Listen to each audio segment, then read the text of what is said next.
Okay, today is swatching day, or night actually. I was going to dye my hair purple again, so it'd be that nice bright purple for you. And I've been just in too much pain today. So you get this lavender, beautiful me. Anyway, you're going to have to get used to being really purple, to lavender, to stark white, whatever the day is for the day. So tonight, we are swatching, and I have spent a couple days setting up my swatching sheets for all of the supplies that I have purchased. And the reason I'm swatching is because some of these supplies I've never used. I want to get used to them. And I think it's a good idea to get a feel and a use for them before I start on my next big project, which is for two communities, for my community and another person's community, neighborhood little libraries. So I want to get used to these materials and see what they look like. Oh, before I switch you over to the other jury rig setup, what I wanted to say is that what I'm going to do is in the description, I am going to set up timestamps for each of the supplies. So that way, if you don't want to watch the whole video, which I hope you do watch the whole video because it will help the algorithm, but if you don't, I will have it timestamped for each of the products so that you can skip to the product that you're interested in seeing what it looks like when it's swatched out. So now we're going to go ahead and set you up on the jury rigged tripod over my desk. Next month or the month following, when I have a little bit more money, I am going to get the true and blue lamps and camera setups so that I don't have to keep doing all this jury rigging. Okay, let's go ahead and go. Okay, never worked with Ohuhu alcohol markers, but I think I'm going to be using them a lot for quick sketches, ideas, and that type of thing. This little tape here is to help me make sure that I'm in the right frame for you.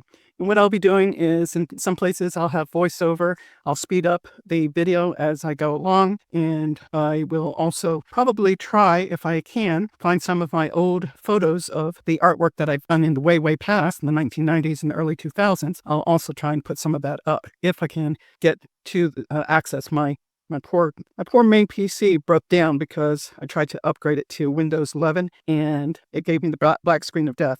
Anyway, here we go.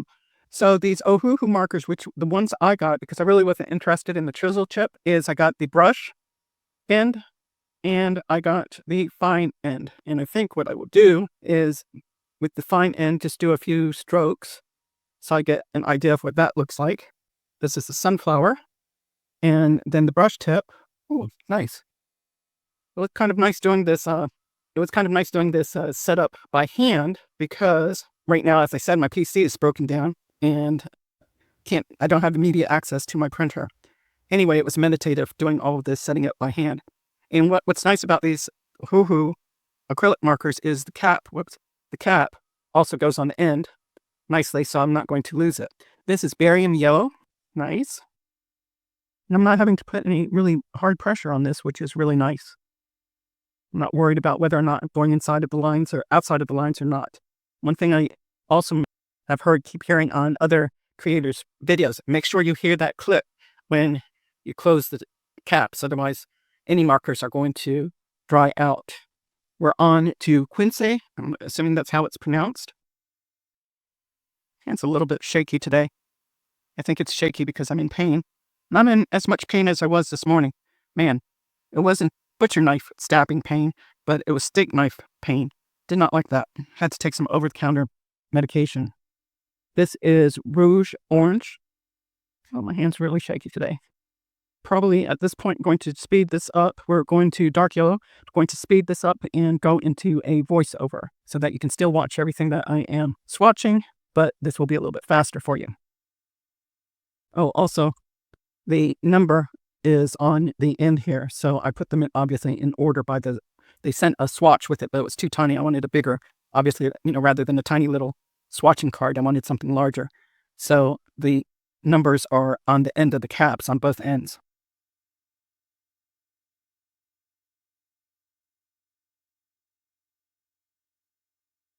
Doing it that way is a little bit better.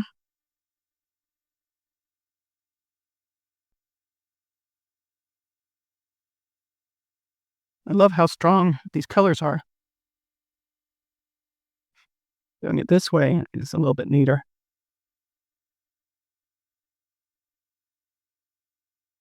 So this is all part of the practice of swatching. I'm getting a little bit better. controlling my hand, doing this outline works better. I like the feel of the nib here because it feels soft but still firm.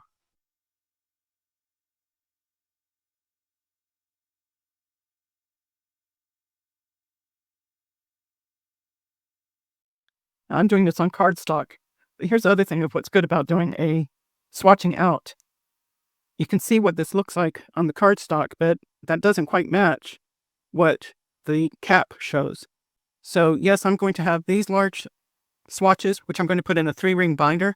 But then whenever I'm doing something, I'm also going to kind of swatch out, like in my sketchbooks, I'll swatch out on the side what colors I'm going to use so that I get to used to figuring out colors, harmonies, etc. And oops, so I get used to knowing, picking harmonies together and what color combinations I like without having to guess each time. By looking at the large swatch, I can say, oh, look, I like this quick sketch that I did, and here's the colors that I used and what the numbers are. And yesterday, I was very happy to say, I'm very happy to say that I did spend some time doing some quick sketches in my ugly sketchbook. One where I'm not looking for perfection per se. I am just putting down some ideas, some thoughts, erasing, resketching until I get something that I like the idea of. But it doesn't have to be perfect. It's just to get the idea down. That's what the ugly swatch is for, or ugly sketchbook is for.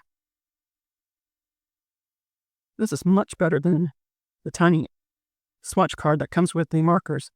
I feel like a little kid here. This is a lot of fun, even though I'm just swatching. See, I'm doing a lot neater job. Not that that's important. One I saw from other creators, they kept complaining that the markers weren't sent in order, in color order, which they're not, but the swatch, so far, it looks like the swatch cards are in order. So all it means is we have to set them up in the order of the swatch. Maybe as I go along, I might say, I wouldn't have put this next to this one. But so far, they're making sense to me. You know, the golds and the yellows are matching up. The reds are starting to match up. I'm on cardstock here, and what I'm liking is that it doesn't seem to be spreading. And I know I'm on cardstock, but it doesn't seem to be spreading hugely. Let's look at the back. It does go through on the card. It's not really showing up on the foam board that I have underneath here to protect the table. So that's not bad. But obviously, within a sketchbook, I'm only going to be able to do one side, and I will need to put paper down or a protective sheet so that it doesn't bleed onto the other side of the sketchbook. Geranium. I like this set. This set is 72 colors. And so far what I'm liking is that there is a good combination that I'm seeing so far with the 72 colors of the deep, bold colors and the more pastel, lighter colors. Well, I like this pink.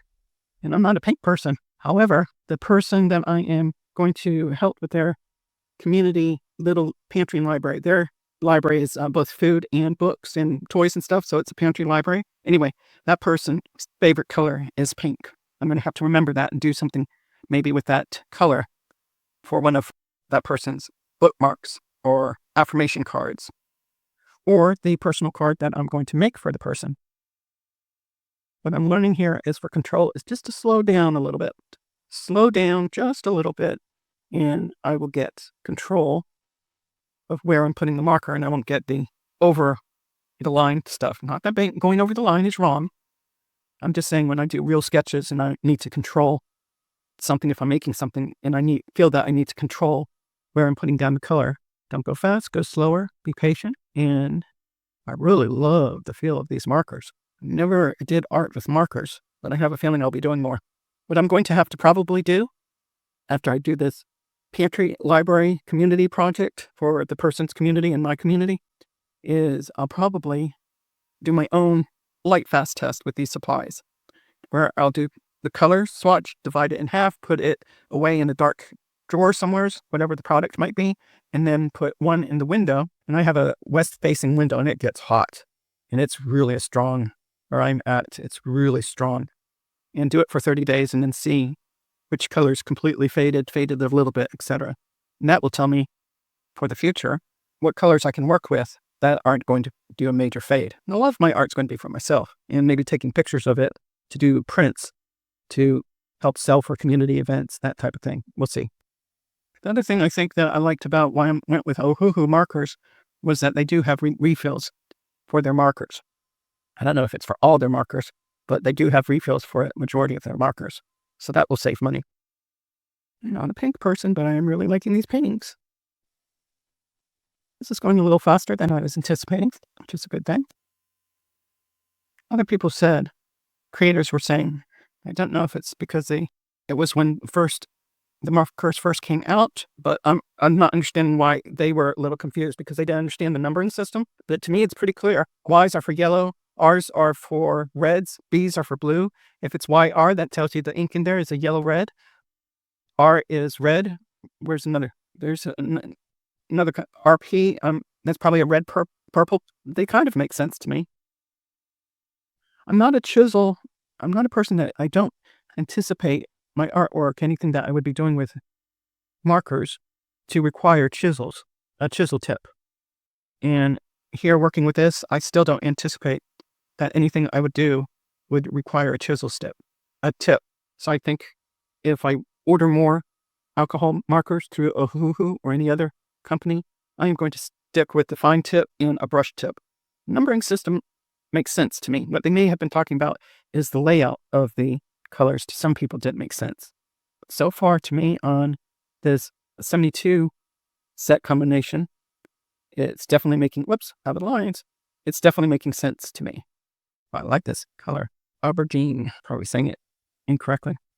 I have noticed as I get older that my grasp on words and spelling of words, which I was super excellent at before, is a bit wanting. I have to think a little bit before I write certain words, or I'll think of a word when I'm trying to communicate something, and I'll go, am I using that word correctly? And then I have to go and Google the word and make sure that I am using the word correctly before putting it into my communications. I've also noticed that my spoken word is not as proficient as it used to be in comparison to my written word. I mean, my written word was always strong in comparison, but my spoken word, I struggle a little bit more as I get older, and I think that's just normal. I struggle a little bit more to remember the correct words or what I want to say. Some of that might have to do with I am more or less a hermit now ever since the pandemic. And even before the pandemic, I started my business and I wasn't around people a lot. I was home alone most of the time, which I am now. And even more so with the pandemic because I really am uncomfortable about being around people and so many of the diseases out there. So I think my not being around people as much as I used to be has slowed down my rate of the spoken word, which is okay. What I get to do with video is I get to speed up the video to 1.3 or 1.35 times, so it sounds like I'm speaking at a normal rate. And I also get to edit out any long pauses and my ums and ahs. Somebody taught me from a social media site that I am on, which is counter.social. Anyway, I was talking about how many ums and ahs I had, and somebody taught me a trick that a lot of actors do, and it really seems to work, which is to tap your leg. Either tap your foot, or if your arms are not and hands aren't in frame, tap your leg with your hand. And it helps distract your mind enough that you don't have as many ums and ahs. And that seems to really work. I'm finding that from the first video that I did announcing that my channel was taking a 180-degree turn from training videos on Camtasia and other software to being a creative person, I had so many ums and ahs and long pauses in that, it was ridiculous. That now, and hopefully when I edit this, there are quite a few less ums and ahs and less pauses. That's a good thing. I do have a feeling on how this night goes, that this may end up taking, between swatching and editing, this may end up taking a couple days to do and to get it out to you. So I'm doing this on Sunday, the 25th, and I get to start working the art project for the communities, for the little libraries.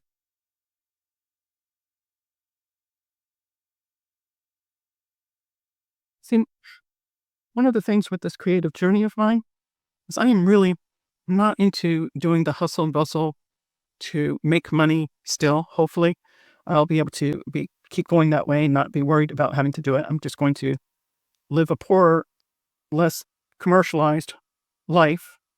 I think I'll be perfectly fine with doing that.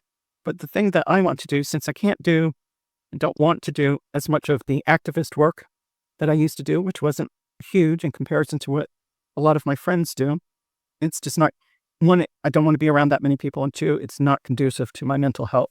I get too depressed knowing what's happening in this country and other countries.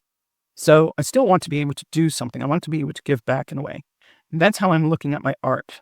And it may take me a year to get where I'm proficient at doing a lot of the things that I have in my mind and have a style or a way of doing things.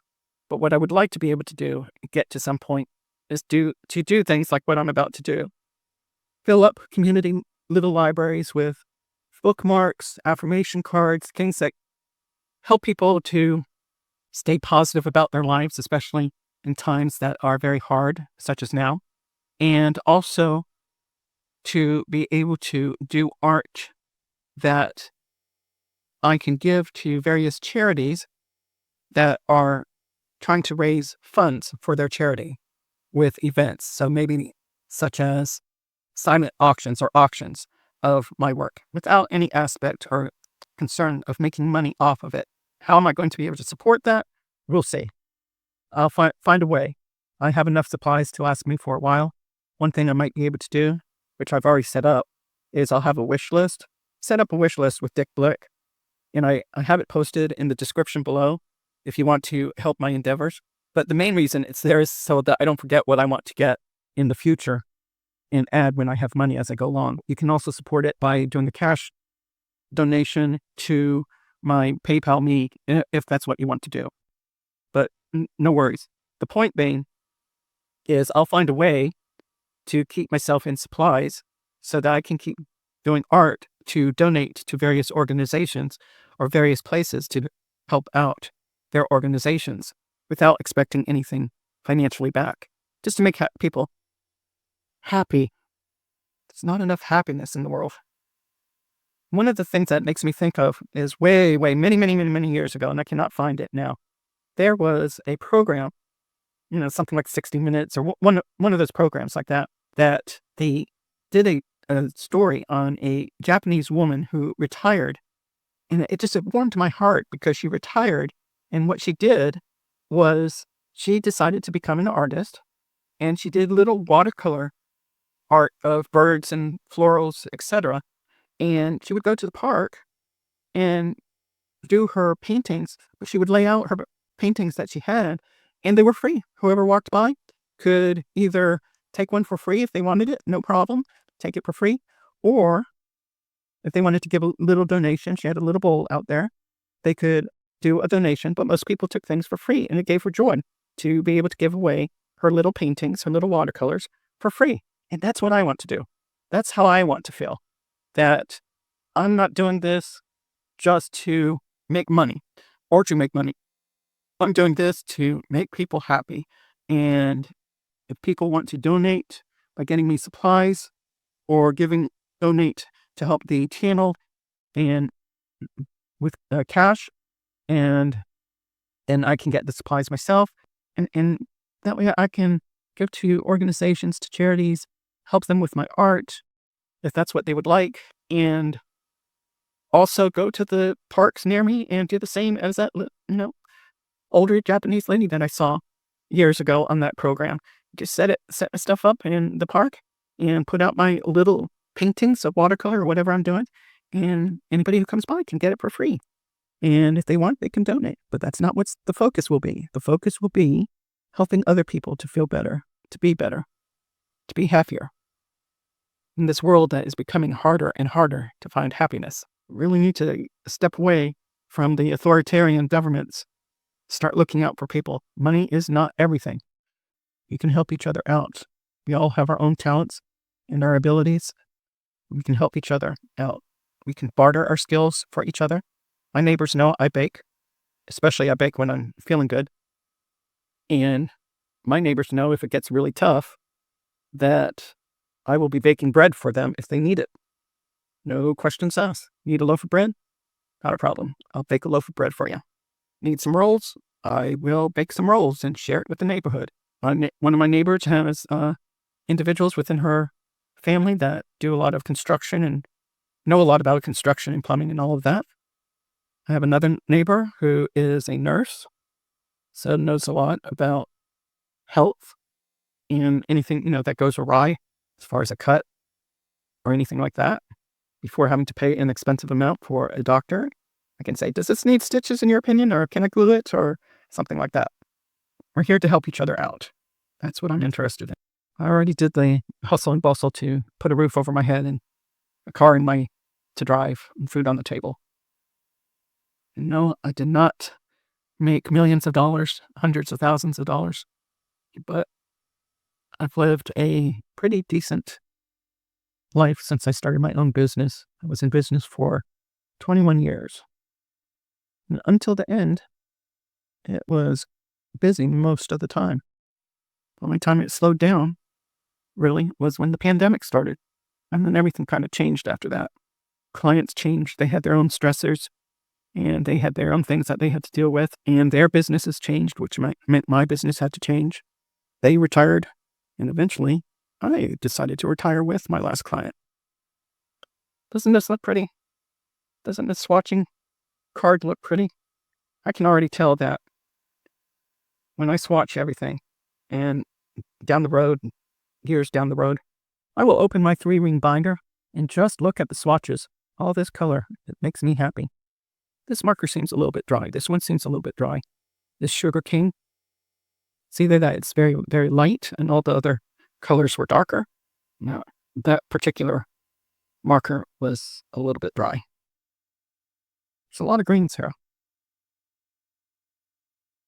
After I do all the swatching, after I do the project for the little libraries for my community and my other person's community, one of the things I'm going to do is also learn how to use some of these supplies as far as making color wheels, color combinations, how to blend the products, how to blend the different colors together with these markers, that type of thing. I mean, I've watched the videos, but there's a difference between watching videos and doing it yourself. Interesting. These lighter colors, the marker feels a little different. Either they're a little drier out, or I'm just so used to having seen such bold ink. Still laying the color down fine, but the nib, the brush nib feels a little stiffer. There's definitely a difference in the feel between the lighter colors, brush nib, compared to the darker colors. The lighter colors just don't, they're still good, don't get me wrong. The marker's still good. It just feels more, and it feels stiffer than the darker colors. That blue-gray is pretty. That's almost like a silver.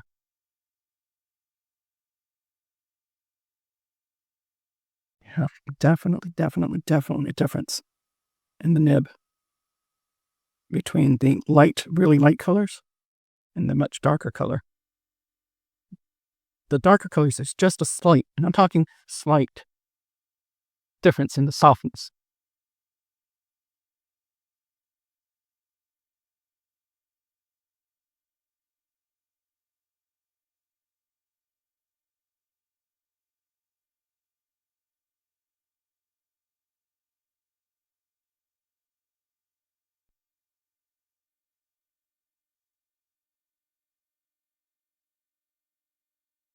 There's a POSCA marker here.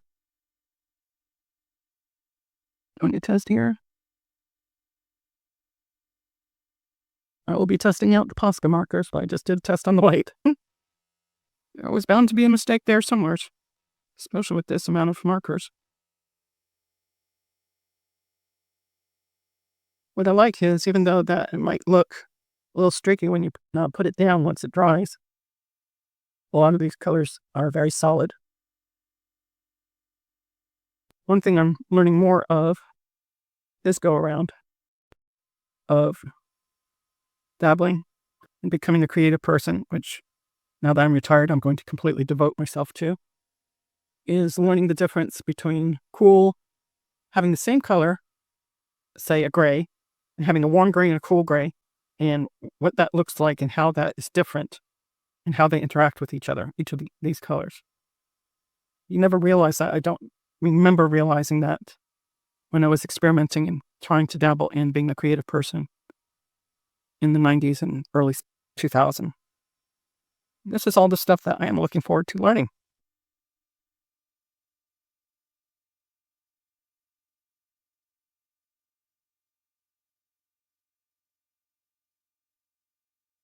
That is the 72 markers. Plus they have what they call a blender here, which has no alcohol. No color, but just regular alcohol. So what I'm going to do is stop here and put this video onto my computer, edit that, and then we'll move on to the next product. Okay, this is definitely going to be a 2-day job, maybe even 3 as far as recording and editing, etc. So we're now going to start on the Sharpie. I got the Sharpie brush and ultra fine. So this is double-ended. There's the brush side on this side, and there is the fine on this side. And that looks like it leaked a little bit. Anyway, so this will be a little bit faster. There's one thing I don't like about these Sharpies is that it does not have a color code. It doesn't have a number. It doesn't have a color on here. So later on, when I run out, if I want to get the same color, obviously black is going to be black, but if I want to get the same color, say a brown or whatever, is it going to be the same brown? How many browns do they have beyond what I purchased for my art supplies? So that's going to be a question. I would have liked for the pens to each have a color code, so when they need to be replaced, I can replace them.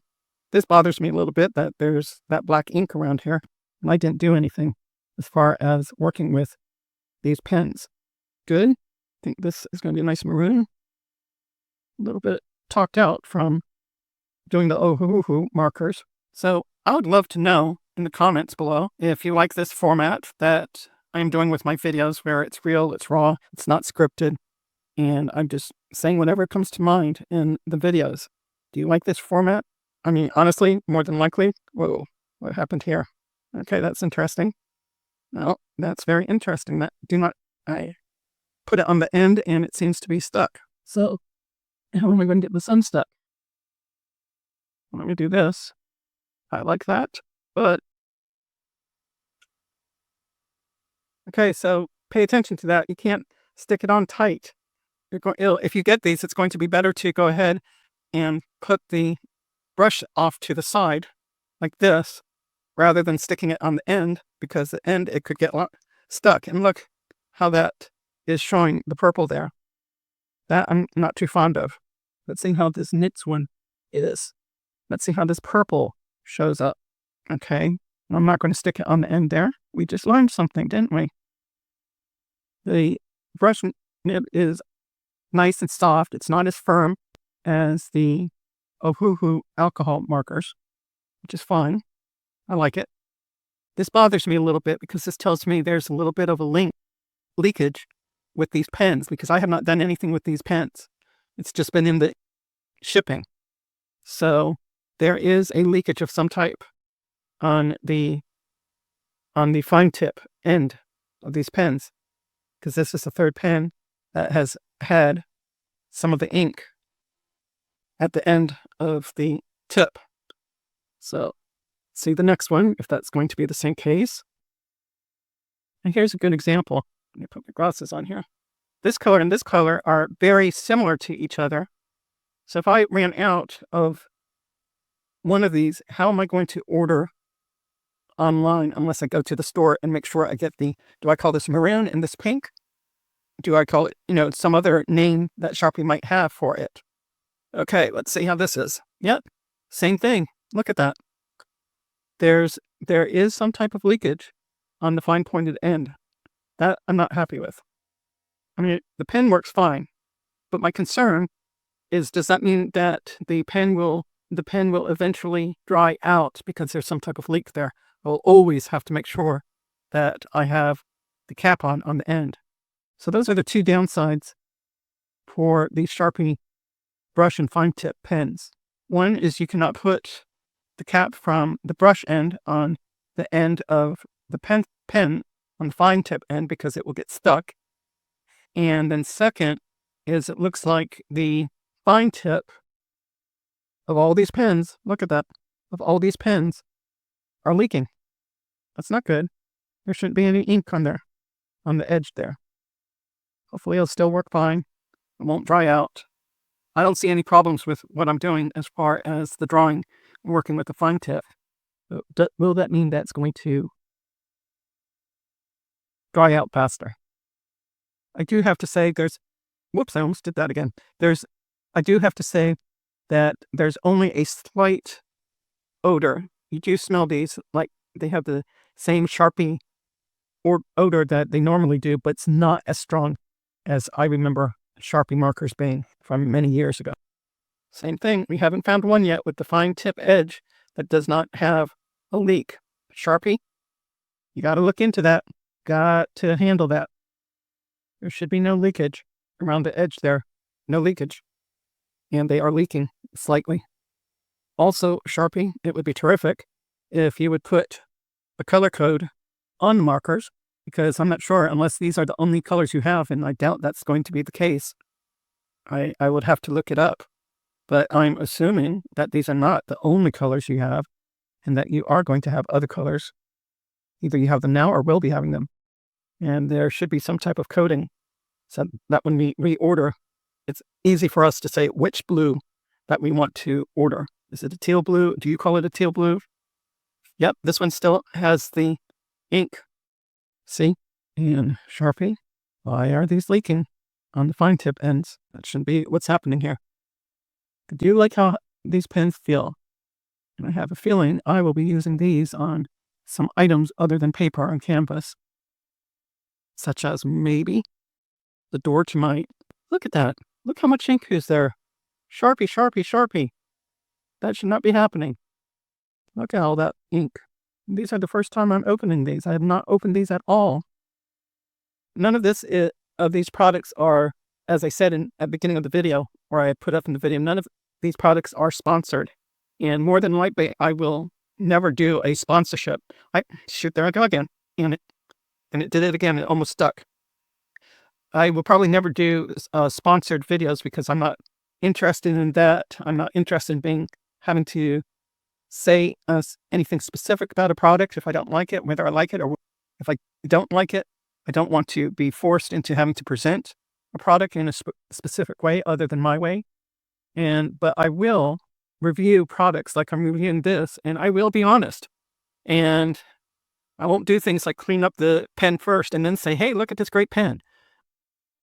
Sharpie, these pens should not be leaking like this. I am not sure. We'll see how long these pens last. Hopefully they last for a long time. But my initial thought of these specific brush and ultra fine pens, I'm not inclined to say I will purchase them after using these specific ones because of that leaked end. I don't like things leaking. I'm a messy person as it is. I don't need any help with being messy. I do love these colors. I do love the tip. I do like how it feels. Okay. All right, we have done 1, 2, 3, 4, 5, 6, 7, 8, 9. This is the 10th pen, and this is the first pen that does not have a leak. It is clean. That's not a good record there. There's no leak on this particular pen. I'm not sure if I just got a bad packaging or not here. Okay, we got brown.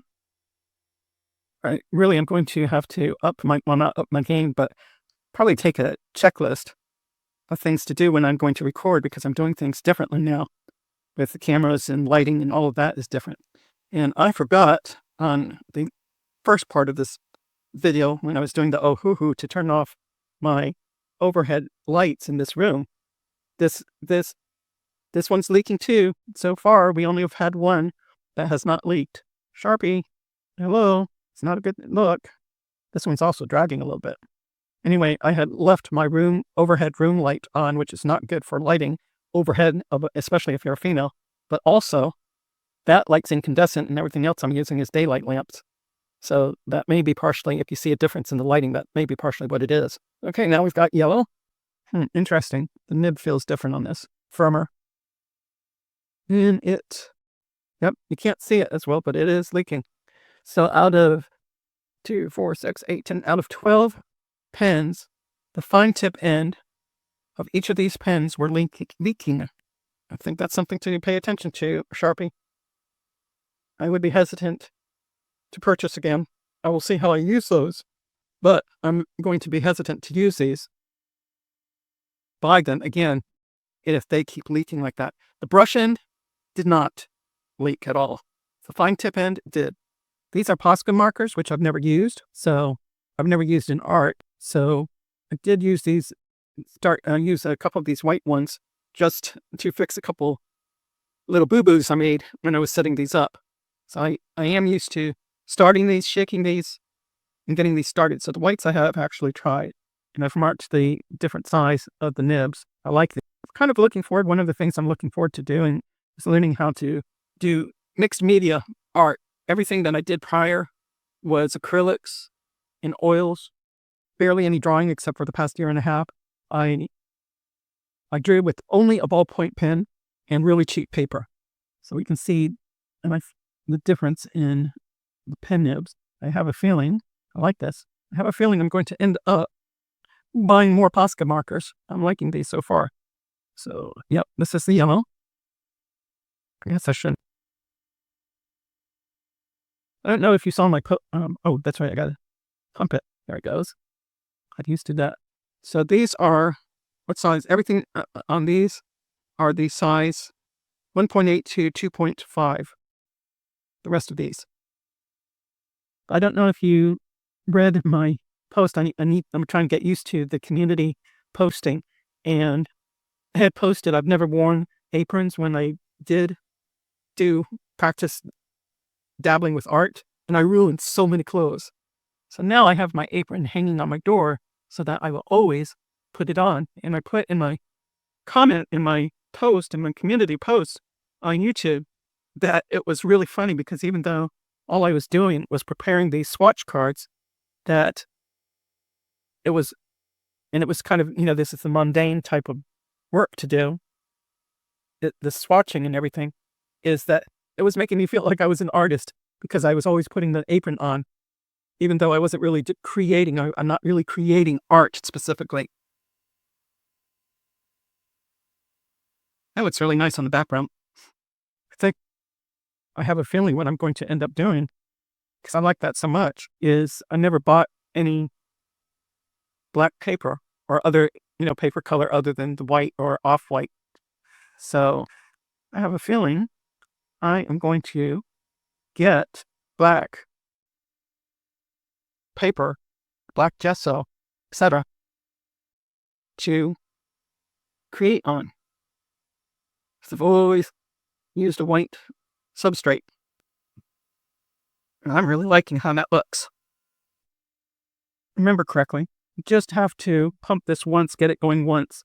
Once it gets going, as long as you keep these laying on their side, then you don't have to always shake it and pump it. It will always start working, I think. We'll find out in a few days when I go to try and use these on something. Maybe some of these I'll use on the bookmarks that I'm going to be creating for our community libraries, our neighborhood libraries. That would be neat. I do like these POSCA markers. I feel like a little kid. Oh, isn't that neat? I like how this looks. So colorful. I'm glad I'm swatching. It's fun. I feel like I'm doing something starting, and it doesn't feel as intimidating because I'm starting without feeling like, oh, I got to create something to be able to use this. I need to create something. And no, I am creating something, even if it's just really simple lines. Swatching, apparently, really does simply allow you to, or allows me, I don't like to use you language, allows me to do on something really simple, fill in the squares with the color, to use the product, get a feel for it, get a feel for how to work with it, find out what doesn't work. For instance, those Sharpie brush pens with the fine tips leaking slightly on the end, and not having been committed to doing something specific as far as a piece of art right away. Now, when I say, hey, I'm going to make a bookmark and I'm going to use my Posca pens, I will have to sit there going, oh my God, I don't know how to use it. I don't know what I'm going to create with it. And it's like, oh, I know how to use it. I pumped it. I got it going. There we go. I understand that Ohuhu also has acrylic markers in which you don't have to pump.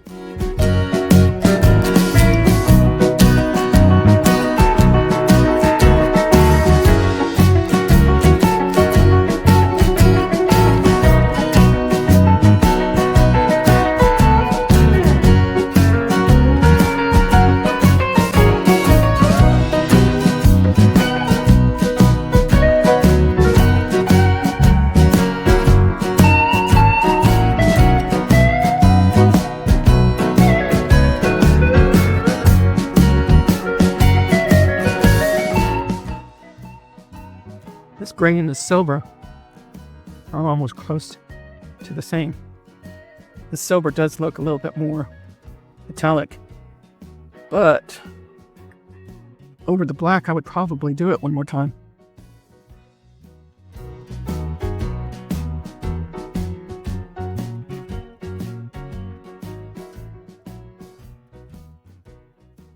I will pick this up tomorrow and we'll be doing more pens, pencils, watercolors, gouache, acrylic ink, and aqua bronze. So stay tuned. In the description below will be the timestamps for each of these products. So if you're not watching the video all the way through, you can look at the description and find the products that you're interested in and want to see what the swatch looks like. Okay, here we go with the pens. You might be asking yourself, why is she swatching pens? Because 1, it's important. 2, because starting at January 2024, when I decided I wanted to really get back into being creative, but didn't have the money at the time to invest in supplies, I decided to use, I had decided I was going to save my money for supplies for a year and a half or for 2 years. And in the meantime, I was using a black ballpoint pen only, as I've said before, and some cheap paper that I had. So working with a medium ballpoint pen, I'll put up some of the pictures while I'm talking, working with that only and getting used to how do I draw with a pen only without erasing, quite different than using various different nib tips or tips of pens and these type of pens. So I want to get an idea of how it feels to work with these, what they look like, and the widths of the pen, etc. And then what I'm hoping for is that in the future, when I am drawing, by doing this swatching or being able to look at this swatching, I can go, oh, I need this size for what I want to do here. Very crooked lines here, I know, but I'm trying to keep this page straight instead of turning it to the side a little bit like I would normally draw, just to help you guys see. But maybe I will turn it. I don't know. I want to keep everything in frame. So that was a 0.20 millimeter. And I did find that I really enjoyed drawing when I got to the point of let me attempt portraits. Oh boy, let me go ahead and let's see if I can put up my first attempt.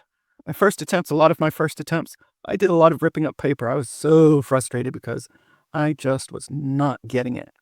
I was not getting how the proportions right. I was watching a lot of videos, the Luminance method, various different methods. It just wasn't wrapping around in my brain. And I was like, I can't get this. And after sort of taking everything I learned from various different videos, not following any specific video and kind of conglomerating everything that I was sort of learning from every one of those videos. That was 1.0 to, oh, that was an O1, sorry. That was an O1. So the first one was 005 and it was 0.20 millimeter. Can't read my own writing. This pen is an O1 and it's 0.25 millimeter. So where was I? So it finally started clicking for me. And I was pretty happy with where I got to once I understood what I was doing. And after a lot of practice, I mean, I still have a lot more practice to do and a lot more portraits to, keep trying until I really get really good at it. But I went from proportions really off and people not really looking like real people to finally getting it enough that a few of my last portraits, which I will make sure to put up here, because for those, I do have it on my laptop. Still need to try and get into my PC, and we'll see if I can get into my PC, into my external hard drive, and get all those saved images off of my external hard drive. I know I can get to the external hard drive and get it off of the external hard drive. It's more that I have to get down on the floor to unplug everything, pull out computer, the PC. That was 02, 0.30 millimeter, and pull everything out from the PC in order to disconnect the external hard drive. Right now, for the amount of pain that I'm in, which today is a much better day than it was yesterday, but even so, with the pain level I'm in, it would probably be very, very, very, very hard for me to get up off of the floor. And in order to do that, it would take a lot of effort and energy, which would put me into even more pain for the next few days. Mentally, the idea of being in even more pain, I'm just not there yet. Honestly, I can usually draw straighter lines than this. This is more the angle that I'm drawing this at. Usually when I've been drawing, I have been drawing while sitting on the couch with my feet up on the coffee table. So what this tells me, and on a pillow with a board across it, which means the board was slanted. So what this tells me is if I'm going to draw at my desk like this, probably would be a good idea to get one of those slanted easels, drawing easels, so I could draw at more of an angle. So that pen that I just did was 03 at 0.35 millimeter. This is 05 at 0.45 millimeter. To me, this is really great. I'm doing the swatching here because I can quickly and visually see what the difference is in the different width of the nibs here. Because honestly, if you just tell someone, if I just tell someone, or I say to myself, oh, I need a 0.45 millimeter, I have no idea visually what that means, how thick a nib that is. Whereas if I just look at this until it becomes old hat for me, I can look at this and it will let me know right away which thickness I want to use. So for instance, I might use that to work with drawing someone's face or something like that. And some of these thicker lines could be more for inanimate objects, just as an idea off the top of my head. I won't know until I do a lot more practicing with these. Okay, so that was 05 at 0.45 millimeter. And next one is an 8 at 0.50 millimeter. This definitely, starting with this 0.45 and going to this 0.5, this feels more like it did when I was drawing with the ballpoint pen. And the thing with drawing with the ballpoint pen, which is different from this, is with the ballpoint pen, it was also part of drawing was the pressure that I was putting on the pen. Whereas with this, even if I do a very light pressure, still going to get the same length, width of line. So I have gotten to a point where with the ballpoint pen, I was able to do my style of hatching and pressure so that a lot of it looked like shading rather than just hatching. So I am looking forward to attempting to draw some portraits and learn how to draw some portraits, but based on the size of the pen that I'm using. This is a 10 at 0.60 millimeter. The size of the pen that I am using and the type of hatches and cross hatches that I use, because that's what's going to be important, rather than the amount of pressure I'm putting on the pen. I really like this. I like these pens. I can see why they're a favorite of many artists. Really want to turn this so I can draw straighter. that's one thing I learned too when I was starting out drawing. All my ovals, anything that was oval, circular, etc., was way off kilter. And I had to learn how to draw, and though I was drawing on a slant, and this is different because I'm drawing flat, but I was on a slant, but even on a slant, I was drawing like this, which is fine for me for straight lines. However, when it came to ovals or anything circular or doing a foreshortening, etc., that's where I was really messing up on those, and nothing ever looked correct. And then I realized I had to, even if I was at a slant, I had to keep this paper very straight. So that was 10 at 0.60 millimeter. So this is 12 at 0.70 millimeter. Wow, that. Now this feels more like a felt tip. Look at those lines. One thing I was learning with working with the ballpoint was how much I like the black and white aspect. I'm really learning. I like creating art, and I love everything. Right now, I'm not drawn to any one specific style. I have always liked, I believe, color, black and whites, etc. I think the only thing that I've never really gotten into or understand when I go to a museum is extreme minimalism. Like, okay, if I am going to look at a canvas, this is a PN, P as in Paul, N as in Naomi, a PN pen. And what I read on Google is this is more or less a writing pen, and you can make whatever lines that you want, thin or thicker. This works more like a ballpoint. About to find out. Okay, you can put more pressure on it, but it does not change. It does not change the width of the line. But this definitely feels more like a writing pen, and it probably, as you can see with the nib, it's different than the other nibs. This is probably a little bit more durable for writing purposes because it's more of a full plastic. Anyway, what I cannot get into as far as art is the extreme abstracts. They don't call to me. Going to the museum and seeing a white canvas or a black canvas or blue canvas with one tiny little streak of orange down in the left-hand corner in an otherwise black canvas, I think it was. It's like, seriously, why is this in a museum? Why does anyone think this is fabulous art? And to me, I don't get that. When I see abstract art, I want to see something in the art that no other person could easily have done. In other words, okay, fine, it's a black canvas with the tiny little orange streak in the left-hand corner of the canvas. Anybody could have picked up a rolling pin, painted the canvas black, and taken a brush and painted that side over there orange.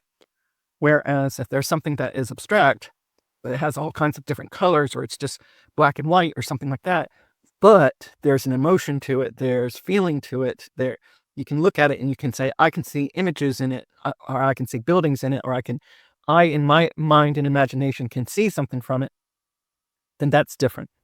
But please don't put a white canvas up on the wall and say this is art. That's not art. It's just a white canvas that you painted with white paint. Sorry for any artists that I might have just insulted who paints their canvases a solid color and call it art. All right, these are the color Micron pens, Sakura Pigma Micron pens, and they're all 0.5, so they're all 0.45 millimeter pens. I got these because I saw a lot of different artists on YouTube using colored pens for outlining in their illustrations. There is one artist out there. Oh shoot, I will put his name up on here because my mind is just blank right now, that I am absolutely amazed by. Those pens, those big pens that we have all used as kids that has like 4 colors, red, blue, I think green, red, blue, black, and I think green or brown, or I forget the other color. He does these amazing portraits with that pen, just using a regular ballpoint pen, sketching in his moleskin. I'll try and remember to make sure to put his name up there. I follow him on Instagram, and I think he's been on, many of the daytime shows showing his work. He's an amazing artist. I want to, now that I've gotten somewhat of a hand of doing portraits in black and white ink, pen ballpoint, that's one of my goals is to practice doing that. Somewhere down the road is to practice, this is practice doing portraits, but with colored pens, such as these, though his are all ballpoint. I really can see why artists like these pens. They draw so beautifully. No dragging. Of course, I'm doing this on cardstock.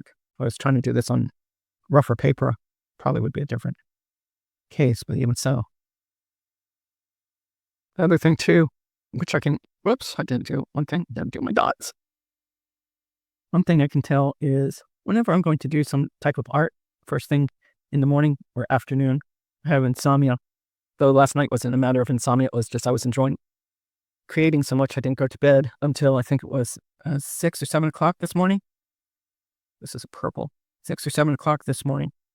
Oh, for whatever time I wake up, whether I had insomnia or not, what I'm saying is whenever I sit down to do some art, just pull out some paper and do some, either pull out paper or pull out my ugly sketchbook and do some simple line exercises, simple drawing, just to warm up my hand, my arm, my eyes, so I'm used to it.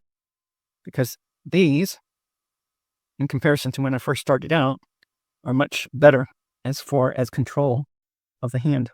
So I am really interested in hearing from you. If you are enjoying this style of video. And I probably will just keep doing this style. I enjoy doing it, but I'd like to know what you feel. I just know that for me, the videos I watch of other artists, I enjoy more the ones that are taking the time, not necessarily to do all these fancy type of video editing and that type of thing, but they've just set up their camera or their phone camera, and they're just sitting there working on their art and talking to the camera, to you, or to me, as if I'm sitting right there with them. Sure, when you're trying to figure out how to do something, the videos that are just a few minutes long are great. But on the longer videos, you can still skip forward to the parts that you want to see on how to do something. I always feel like I'm missing out on who the artist is on the shorter form of their videos. I'm not talking about shorts. I'm talking about videos that are only 2 or 3 minutes long, 5 minutes long. I'm not getting a grasp of who that artist is. And I want to feel like I have some type of connection with that artist. I feel like if I have more of a connection with that artist, because they're talking as they were creating their art, or even if they're not talking while they're creating their art, but I'm seeing their process from start to finish, whether they're talking or not, I'm getting more of a feel of who they are, how they tick, which makes their art far more interesting to me. I love these colors. I love these Micron pens. So I would love to know from you, how do you like to view artist videos? Your own whether you're an artist yourself or you just like watching artist videos. What do you like? I incorporate some of your suggestions. Just remember, my intent is to keep things real, raw, and simple. So I will not be doing all the heavy-duty video editing, such as what I used to train people on how to do with my other videos on the channel, in Camtasia.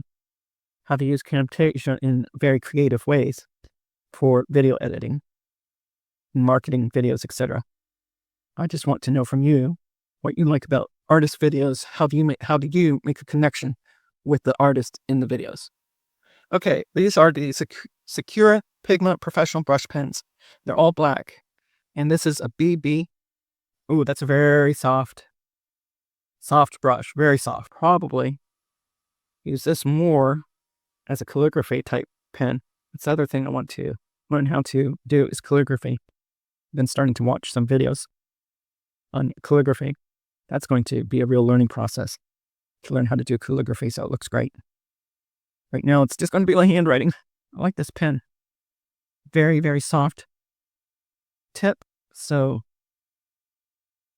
I have a lot of control on the width of the line.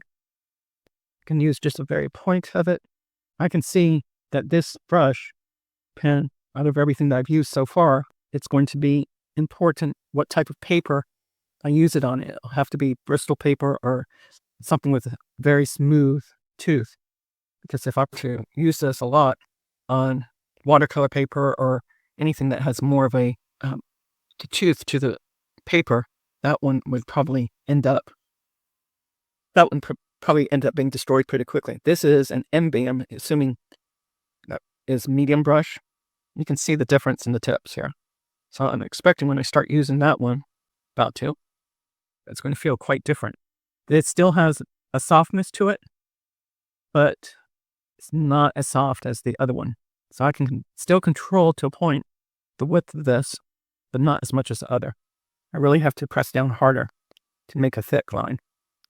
So I probably won't do that much with this pen unless I want it to be very, very, very straight, whereas it would be harder to, this is going to feel more like a water brush, I'm assuming, watercolor brush, as far as not being able to control the line. And this one can get a thicker line, but it depends on the pressure.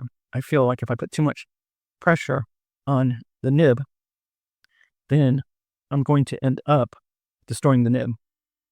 I like this though. I can see myself using this quite a bit for any black and white art that I might want to do. I think I'm going to want to also see if they have varying colors of these style of pens. Okay, and this is a Pigma FB. I bet this is going to be very fine. Yep, the nib is quite different. Looks like it has that plastic nib. Yeah, definitely. But it has some give to it. I can still control the line, so look, it can be very fine, can go harder, get a bit of a thicker line, and that's putting a lot of pressure, which I probably would not want to keep doing. With this pen, I would probably pull out this medium to get a thicker line rather than using this. But still, it still has a very soft but strong feel to it. I really like this pen. You can see using it for controlled mark making. Can't even begin to tell you how excited I am to be teaching myself art again and getting back into it. And now that I'm going to be retired, I really don't have any excuses to hold me back. I'm not going to let all the old voices in my head from childhood on up, from my parents' voices to my own voices to my own insecurities, etc. I'm not going to let them get a hold of me. So these are Sakura Jelly Roll pens. I haven't used these before. So this is 05. This is on acrylic here. It's not writing on acrylic. Put acrylic paint down on here it's really light. All right. I was putting too much pressure on it. This is really nice. So I was putting too much pressure over here to get it going. Plus, I was going too fast. So it seems if I go slower, get a more even ink flow, probably just have to get the pen started too. I'm hardly putting any pressure on there. That looks really nice. I'm really liking this. Who knew that I would like pen work? I'm sorry, I'm just having some fun here. So now that the ink is really flowing, I have no problems getting any of the ink down. So this is 08. Let's see if I can remember. I was putting too much pressure over here. This one's just flowing right out without my even having to worry about it. And this is on going over Payne's Gray acrylic that I put down, knowing that white wasn't going to show up on white very easily. Everything that I have read also says that most pens, except for ballpoint pens, those type of pens, ballpoint pens should be stored steaming up. This is what I've read. You can correct me if you've heard something different. Ballpoint pens should be standing up, nib down, so the ink flows down. Jelly rolls, acrylic pens, pens with alcohol markers, micro pens, almost every other pen is better off being stored horizontal. That is what I'm told, or what I have seen in my Google searches. Because none of this stuff is cheap. And I want to make sure, to the best of my ability, that I store everything in the best manner possible so that they'll last for a long time. Okay, this is a Jelly Roll 10. So it's not so much the pressure to get it going. It's not the pressure putting it down, but it's being light and giving it a second or two just to get going. So we can see here the difference in the lines. And I bet you anything too, if I was doing this on black paper, it would be different to a certain extent too. And doing this in the same manner, I probably would do a lot of my artwork with making marks over a painting that I've already done and to embellish it. You know, when I do finish all of these swatches, I'll show you the final everything in the 3-ring binder. Whoops, I'm trying to pull the top off on this. This is a Jelly Roll, also an 8. I'm trying to pull off the top because everything else was a pull off the cap and this is a clicker. So what I can see happening for me is taking my 3-ring binder and sitting in front of the TV, and I'm just vegging out and going through this 3-ring binder and just visually getting all of these swatches into my memory and just enjoying the swatches themselves as pieces of art, little pieces of art, the pages. So this is a 08 silver. I just had to, it didn't start right away. I didn't put any pressure down on it. And I just ran it back and forth a little bit, slowly. I think that's the big thing. Don't rush these pens. Take a steady, smooth. I keep trying to pull that thing off thinking it's a cap. Click it. So this is gold 08. Oh, and that came right out. Ooh, I like this. I like this. Oh, that's a pretty. That's pretty. Pretty, pretty, pretty. I'm in love with this pen. I am in love with this pen. Is that gold? I don't know how it's showing up on camera. But I'm telling you, I am in love with this pen. This gold. I just love this. I will be ordering more of these in the future. I can see that. I can see myself, once these start running out, I can see myself ordering all of the, keep going from that pen cap and it's a sticker. Okay, those are all the Sakura Pigma pens. Love all of them. Absolutely love all of them. I'm going to go ahead and edit this, and then we are going to move on to our Pentel gel pens. I shall be back. Okay, on to our EnerGel liquid gel ink pens, and the number for these pens are on the side here. And they all start with BL77, at least these pens do, then with the number. So it doesn't really say what the color is, but it is by code of what the number is. We're going to do the same exact thing as we did with the Sakura pens. And this definitely feels like a regular pen. Draws very smoothly. Should have done more of an angle there. Ooh, I'm all over the place on this one. So I am interested if you would leave comments, and if you would leave a comment below letting me know which artists' channels that you like to watch, which artists are of interest to you, because there may be someone I have not been watching. And when I edit this video, what I'll do is I will try and put a list of all the artists that I have been watching over the past few months, getting inspiration from. And I'll put that into the video and into the description, or at least I will try to remember to do so.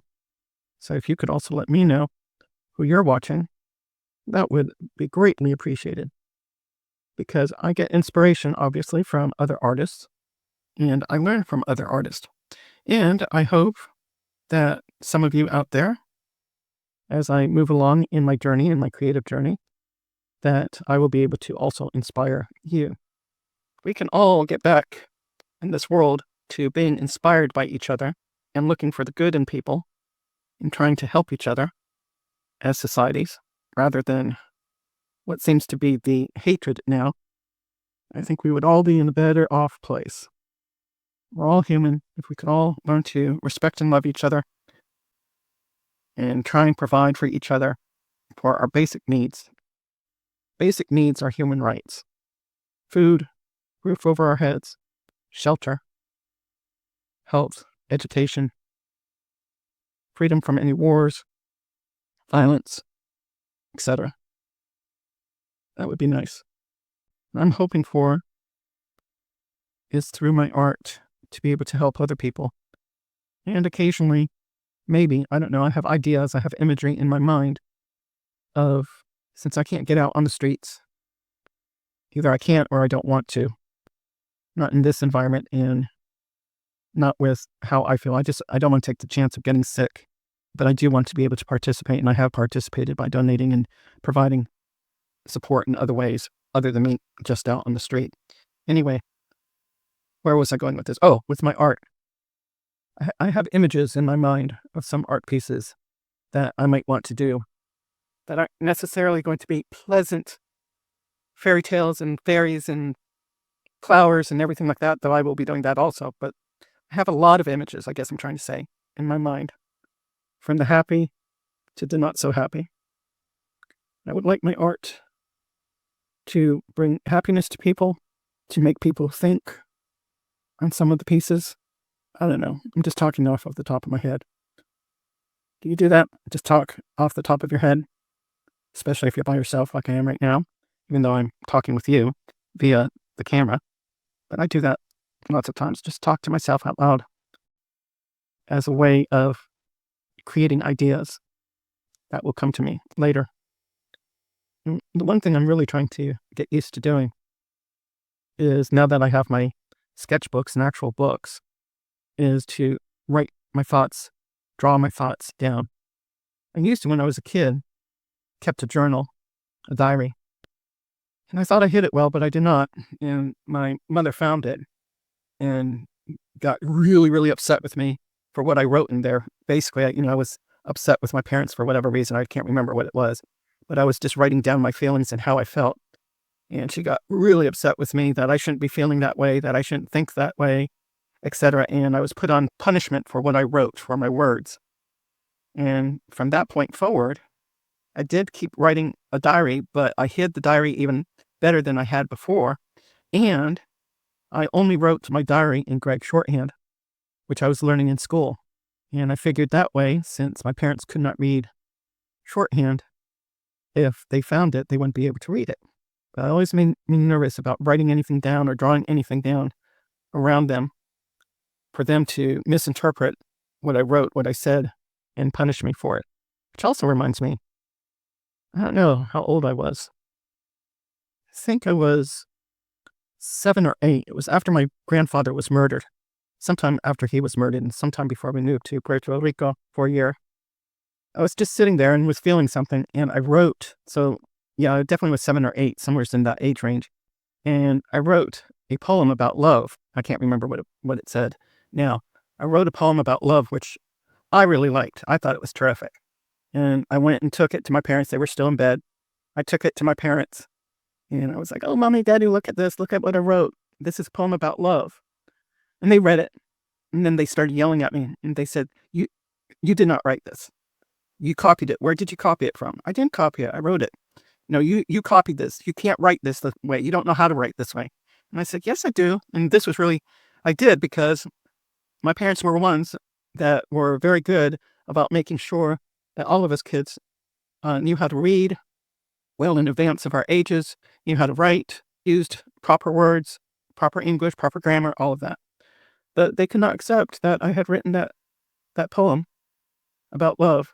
And once again, I got punished for writing something that supposedly belonged to somebody else, even though they couldn't find anything in the house that would have proven that I had stolen or plagiarized that poem. I wish I had saved it, but I wasn't allowed to keep anything because it wasn't mine. It belonged to somebody else, apparently. Anyway, why was I talking about that? Oh, brought that to mind because, once again, I was being, for the reasons of why I find it hard at times to keep a diary, or never was one to keep a diary or a journal too long. I did, but I would always stop because I would always be afraid of somebody finding the journal or the diary and reading what I had written.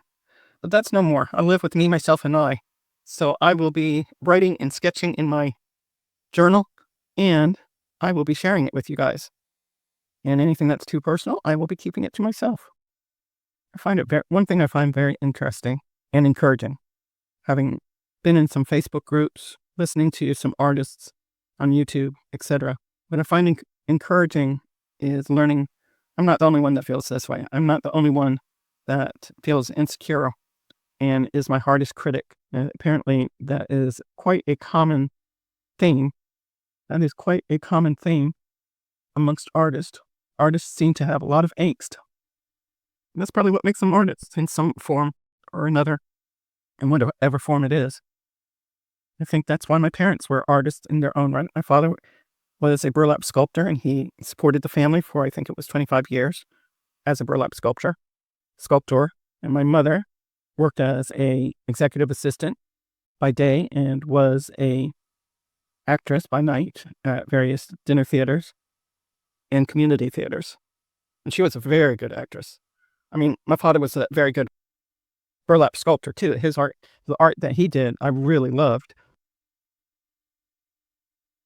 His actual art to me were the pieces that had animal skulls in it, frayed burlap, wires. It was just very interesting work.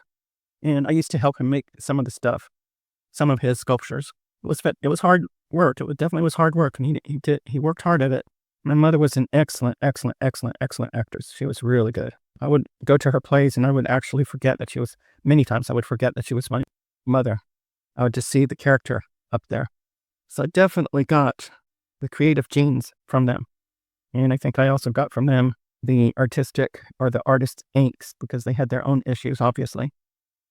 Don't want to make it sound like it was all bad. It wasn't all great and everything, but there were times that were good times. And there are certain things about me that if it wasn't for them, like my father being an artist and supporting the family for all those years as an artist, showed me or gave me the ability to believe in myself. I could start a business of my own in my 40s, start my own business as a solopreneur, as a virtual assistant and online business manager, and do it successfully, in my opinion, for 21 years. And that's because of their example. We're always moving. I mean, we moved so much. It was ridiculous. I think I was in 12 or 13 different schools in my time from kindergarten to 12th grade, something like that. We always seem to be moving in the middle of the year rather than at the end of the school year. But that experience in itself helps me never to be afraid to move, because as an adult, I just kept that up. I was constantly moving. If a place became too expensive or too dangerous to live in or live at, because I didn't have a lot of money, so of course the places I could afford to live weren't the best places. So I would always have to move when the gains started coming in. Okay, one thing on these pens, I like all of the pens so far, but I am noticing a difference in feel between the pens. I didn't make a comment, but this color, this teal color, it's BL77-S3, and these are all 0.7 millimeter pens. This one seems very fluid, very smooth. It glides across the page. There were several pens like that, and then there were some of the pens, although they were smoother, they didn't glide in comparison, they didn't glide like this pen is gliding. So I do like all of these pens. This one especially, I just like the feel of it. Anyway, what I was getting the point at, I know I have mentioned, and I probably will mention again, some of the, not great things and crappy things, and a lot of my life with my parents was not the greatest. But I don't want to ignore the points in my life with my parents that were good, and even if they weren't the best of times, those experiences helped me in facing a lot of the challenges in my life when they came up, and made it a lot easier for me to handle a lot of the challenges that came up in my life. Let me know in the comments below if you're enjoying these videos, if you're enjoying these chats. Do you just want to see me do the work and keep my mouth shut, or do you want me to keep talking? Do you want to get to know me more? Just let me know. No matter what, I will be doing the art. One thing I will not be tolerating, since I'm keeping myself open, but just to let you know, one thing I will not be tolerating is any trolls. They're going to be blocked big time. As one creator that I follow and constantly reminding people, it's platform, it's community, it's who talks to. If you're not part of that community, you're welcome there, but best not to really communicate about anything that you shouldn't be communicating about, since you're not a member of that community. You might want to learn from the community, but just listen, don't say anything. Hard lesson to learn for a lot of people. And I struggle with that sometimes too, because I got a big mouth sometimes. And sometimes I need to learn to just sit back and listen. So what do you think of these pens? Testing all of these quickly over again. Okay, I like the smoothness of all of these pens. They're really great. Black dragged out of all the pens. I think the black dragged a little bit more than what I was used to. And also this orange drags a little bit. I'm being super picky. These are beautiful colors, aren't these? I like them. I have a feeling I'm going to be drawing a lot with these colors. Between the previous pens and these pens, I am going to at some point attempt doing some portraits in color. I think that's going to be very interesting. Next up will be the pencils. And I'm looking forward to doing those because I've never worked with pencils either. A lot of these products I've never worked with. Okay, Now we are going to do the pencils Caran, the Gouache. I need to figure out how to pronounce that properly. The Luminance 6901, these are supposed to be light fast. Permanent color, light fast 1. And I have not worked with colored pencils before, so this will be interesting. Oh, it feels very nice. Ooh, nice, smooth, kind of almost waxy. I don't know if yeah, it is waxy. I'll have to get used to this. I know I'm not holding the pencil correctly, probably, but this is only for swatching purposes. So this is the 009 black, and I'm doing this on cardstock, as I have been all along. So I'm assuming that Bristol board might be a little bit different than cardstock. Next one is 220 grass green. I really like the color. I'm not sure what happened with my phone camera yesterday. I was having a lot of problems with it. I hope it's recording properly this time. Man, I'm hardly having to put any pressure on this pencil. These colors are wonderful. I'm literally hardly putting any pressure on this pencil. Next is 470 spring green. You can see already I'm getting more confidence on holding the pencil and putting the color down. That was much faster than compare that to the black. And this is why I think swatching is a good idea, and I learned about it through YouTube, about swatching your colors. Or swatching anything of your materials, especially if you've never worked with it, like in my position, never having worked with anything like this. It gives me a feel. Next color is 661 light cobalt. I need new glasses. Keep having to take my glasses off to be able to read. This video obviously is much longer than I was expecting it to be, because I'm not really speeding through everything. I want people to see the whole process of swatching. Sometimes speeding through videos too fast belies the amount of time something really takes. So I'm going to put the full video up there, and at the beginning, I'll put an announcement again of the timestamps in the description. That should help people be able to move around the video. We'll see how it goes. I may split the videos up into each of these products too. We'll see how it goes. This is 162 phthalocyanosin blue, I guess. I'm going to have to look up that word. Seriously, I'm not having to put any real pressure on this pencil to get this deeper color. That's kind of amazing to me. My videos after, I know I talked a lot about myself in this video and my background as far as family, art, etc. But this was basically a swatching, like we're all sitting around getting to know each other. In future videos, I don't think I'll be running my mouth as much, and I will be talking more about the process of whatever I'm doing, and the videos will be sped up more so that you can watch. They won't all be this long by any means. Okay, this is 159 Prussian blue. There's probably a way to properly hold pencils, colored pencils, and color in with colored pencils, which I'm not doing properly. But I shall learn. I shall learn as I go along. If anyone is watching this and has any recommendations for colored pencil artists to follow, please let me know in the comments. Love to learn from them. Very nice. I also am going to get something other than this white background, because I think that also causes the camera to have some issues. Probably a brown or something like that. 585 Perylene Brown. This one doesn't feel as smooth as the others. I mean, the color's still great. It doesn't feel like as smooth and waxy as the others. Sort of like how the black was. These colors were really nice and smooth. And then 061 Permanent Red.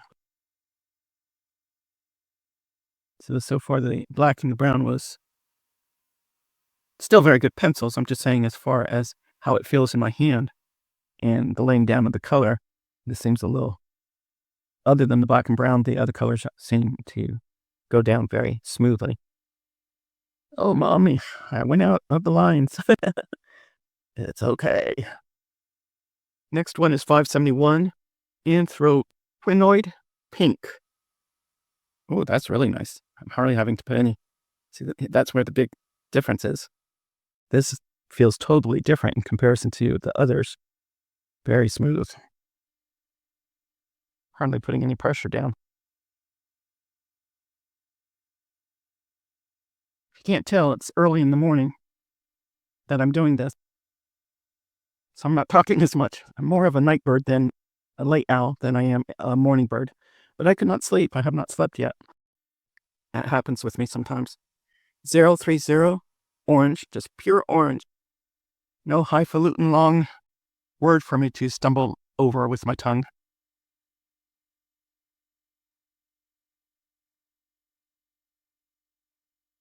And this is 240 Lemon Yellow. Also feels very smooth and creamy waxy. I don't know what the proper term is to call it.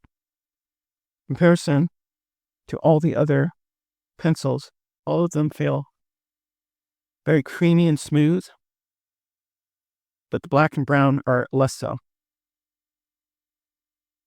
Is 001 and is white, and I painted Payne's Gray on here. Let's see how it covers. It covers pretty well. Now, of course, if this was actual paper, probably would be deeper. I'm assuming so. It's covering it pretty well, considering. I am going to have to Google to learn how to pronounce this name correctly. The Caran, Gouache, Geneve. Now we're going to the watercolor pencils and Aquarelle pencils. This will be interesting because I'm definitely not used to working with water and pencil or watercolors or anything like that. So 009 black. This is even stiffer than this one up there. I wonder if that's going to be the same for all the pencils. I don't know how wet I'm supposed to have it. Oh, wow. This is probably, since this is on cardstock, I was doing this on watercolor paper or a more suitable water-based paper, probably would look even better. I'm going to be I can foresee myself doing a lot of experimenting by going over it. Did I lift it? I lifted it. Can I draw over it while it's wet? Very lightly, if I go over it very lightly. Very nice. We're going to be experimenting definitely with that. Next is 508 Payne's Gray. Interesting that they give you a black and a Payne's Gray in this. Payne's Gray usually has a blue base to it. This looks to me pretty black. I don't see much blue in it, but we shall see in just a minute. I really like how that looks. So one thing I'm saying is I have to go all the way out with the color that I want. And I had my brush wetter this time. So let me go back in here very lightly. Oh, probably is not the right thing to do. And I will have to experiment with this on actual colored watercolor paper or mixed media rather than cardstock. But this is fine for doing a simple swatching. Okay. Next one is 059 brown. So as I said before, if you are someone who works with watercolor pencils, or you know of an artist who works with watercolor pencils that I should follow, please let me know, because I would love to learn more about using these watercolor pencils. What I can really kind of imagine is doing a watercolor painting and going over that painting, enhancing it in some places maybe with these watercolor pencils and doing something that way. And I think the trick too was using more water than I had used before. I don't think I'm supposed to be going back over. Maybe I am. I don't know, back over the color. I don't know if that's good for the pencil or not. No, paper-wise, definitely have to experiment with different papers. So this is 034 Yellow Ochre. I know one thing for sure, I'm liking this, and these aren't cheap pencils, so I can foresee myself saving up money to get larger sets of pencils. If I end up really liking working with watercolors, which I've never worked with, I'm looking forward to that too. If I end up liking working with watercolor too, then I am definitely going to be buying a larger set of these pencils.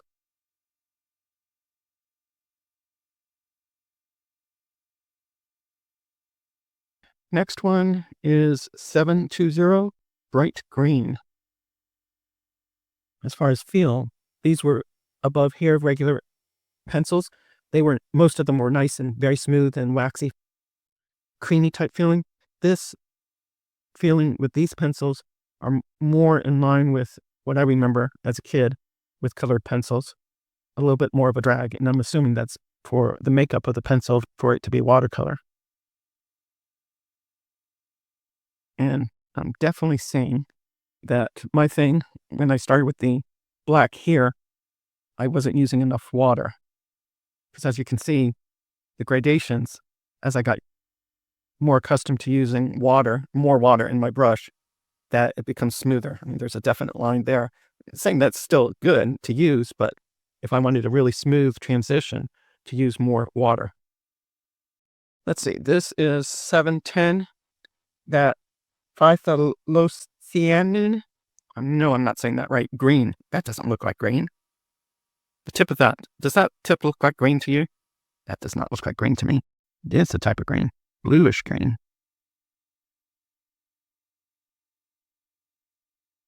This is a little bit harder. It's not filling in the spaces as well. I mean, it's still good. But in comparison to these, how quickly the color was laid down. It's a beautiful color, isn't it? Dries quickly, so definitely you're going to go back over immediately with the pencil if that's what the intent is to do. Okay, 670 Permanent Blue. I really like these pencils. I can see myself having a lot of fun laying, as you can see, in comparison to when I was trying to lay that down and laying this down. This is much smoother, creamier. This is actually probably feels the creamiest of all the pencils in this set so far. Ooh, look at how that changed. That's kind of amazing how deep the color is. The colors change when you hit it with water.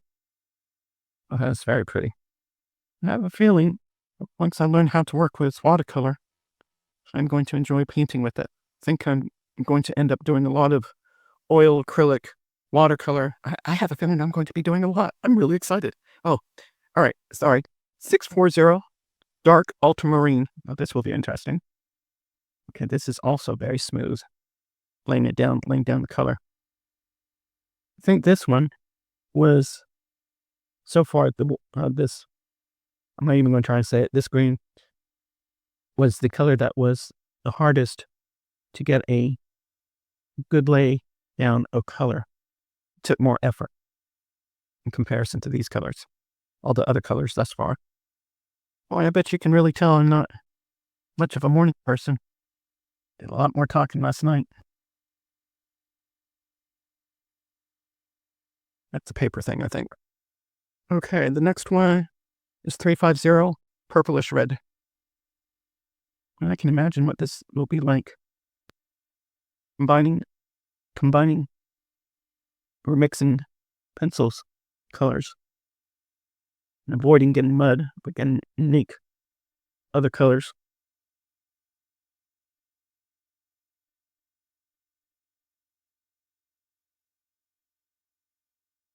Okay, I'm liking it. I'm liking it. More than likely, what I'm feeling is I would probably end up, if I was buying more sets of pencils, more than likely I would end up getting the Aquarelle over the Luminance. simply just because you can do more with the Aquarelle. But we shall see. Because I'm not used to working with pencil, so colored pencil, so maybe with the colored pencil, working with that over other media might be the answer in comparison to using a water-based pencil. This is 560 Light Cadmium Red.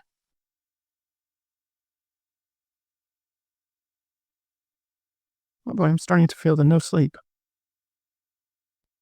This is always my quandary, because if I allow myself to go to sleep too early, then I definitely don't sleep the next night or tonight.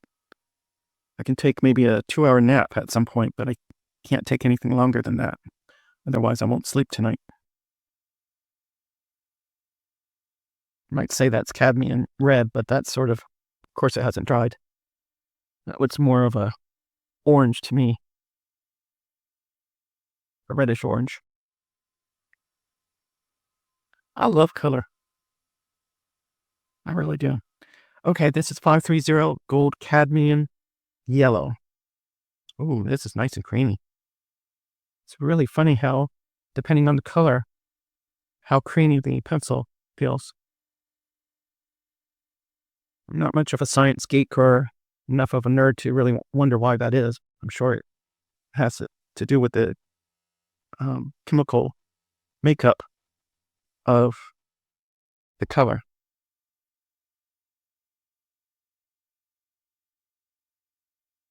But this is work. Oh, that is gorgeous. I bet these pencils would work really well on the proper paper, heavy duty Bristol or hot press watercolor paper. Okay, this 240 Lemon Yellow. And that's funny. I really like that color, and I am not a yellow person by much. Really like that. You can see the line streaks from my going with the pencil over it again. So that's something to keep in mind as far as giving it texture. Interesting. I just realized this time I started back there instead of from up here. And you can't tell as much of a difference yet. Very nice. Okay. I'm going to do as I have done with all the others. I'll stop here. I will edit this, put it into my video editor, and then we will come back to do the I'm not saying it right. Kuretake. Sorry, I'm tired. Kuretake Gansai Tambi watercolors. I'm really looking forward to doing those. That's going to be a bigger project because I've got quite a bit of those colors. So I shall be back. Well, guess what I did? I swatched all of that, thinking that I had hit the record button, and I had not hit the record button. It's been one of those days. But no worries, there's actually 3 pages for the Kuretake watercolors. So I will show you tomorrow when I will actually hit the record button. But here is an example of what I did today.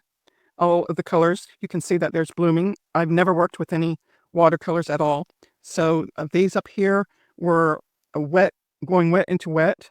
And then I decided to start just doing wet and then pulling clear water through and just trying to learn how to do this. So as you can see, I was saying in the video that I did not record, I was saying this is on the very cheap paper, and it's an off-white, or almost like a beige, but off-white. It's very cheap paper. I wanted to use cheap paper instead of my expensive paper so that I don't feel afraid to experiment. And I was also saying I've been using this squirrel. It's a 8-round Yarka Siberian squirrel. I don't know where I got it, from the 1990s or somewhere. I have no idea why I have it. And there's a couple hairs. It's really old, and there were a couple hairs coming out, so I'm not sure how long I'll be able to use that. Anyway, as you can see, because of the cheaper paper, there's some blooming. Well, cheaper paper and or both. I don't know how to use watercolor, so I'm still learning. This is part of the learning process. So tomorrow, I will remember to hit the record button, and we will do, this is the 48 watercolors. That's page 1. You'll watch me do page 2 of the remaining of these watercolors. And then I also got the Starry colors and the Sumi colors, and we'll do that. And I will try and remember to hit the record button too. And then after that, the last part of the products are the Holbein Artist Gouache, the Sennelier Abstract Acrylic Ink, and the Schmincke Aqua Bronze, which I will swatch. Sorry about not hitting the record on this. Okay, we are back at it today. One thing I forgot to mention before I start swatching these is that with the Kuretake, what's really nice is they do provide on the cover of their palette all the pans plus their name in Japanese and in English. And what is also nice is, I'm going to start with Prussian blue if I want to make sure I'm starting at the right place. It says here, Prussian blue, this is where the pan goes. And it also says Prussian blue on the back of the pan. So if you take them out, if you're working on a limited palette and you decide I'm going to use this blue, this green, this red, etc., you can take those out easily, put them aside, and then you know where to place them back in the palette. And today, instead of using the squirrel brush I was using yesterday, because I did notice little hairs, I'm going to try this new brush, the Artigria Intuition Round size 12, and see how that works. So we're going to start with Prussian blue, see if I do any better today with picking up the color and placing it down. Oh, I like this brush in comparison to the squirrel I was using yesterday. I can see I'll still have to get used to it. Pull this through. Very nice. Yeah, I like this brush. Now let's see. Let me also try what I did yesterday where I made half of this wet. Forgot to clean the brush. Okay, and go with indigo. Oh, nice. Obviously, I could have used more water maybe in the brush. No, look at that. Nice. Okay, and I see that water dropped there, so probably it's something I have to pay attention to future. And I'm also doing, I think, something wrong with the brush where it's getting pools of the color. Might be because it's such a large brush. I don't know. You can tell me in the comments below. I was saying yesterday in the recording that you could not hear, blue-gray, this I believe is blue-gray deep. Yeah, blue-gray deep. But after I do all my swatching, after I do the library project, I am going to sit down with that book on watercolor and just experimenting and being free with watercolor and see how I do. Oh, this indigo. It's gorgeous. I like this brush. I feel like I have more control with it in comparison to what I was doing yesterday. I have more control over the water and the color. Drag this down some. Okay. I'm doing something, it's probably the cheap paper too that I'm using. How do I prevent these puddles of water showing up like what happened there? I need to learn how to prevent sharp edges like that. I will Google it and study it. Imperial Violets. This should be Imperial Violet. My hands are not working well today. Imperial Violet. I took medication last night to be able to sleep well, and I'm still a little groggy from that. This is pretty. Probably could have used more water. Okay, this should be Cobalt Violet. Yes, that's Cobalt Violet. The other thing I have to get used to is how the watercolor looks different once it dries. Okay, this is purple. I know where I'm at now. I really like these colors. I like strong colors. And I definitely like this brush the best. I think I just discovered something. I was going like this, and maybe I should have been using the brush more. I'm not as talkative today, am I? All right, next one is Lilac. It's very pale. I did Cherry Blossom. I'm going to try that wet thing again. You know what? That might be where let's do a wet all the way across. Let's do wet all the way across. Let's see what happens. So I'm doing Cherry Blossom. Whoa, completely wet and wet. That was a fun experiment.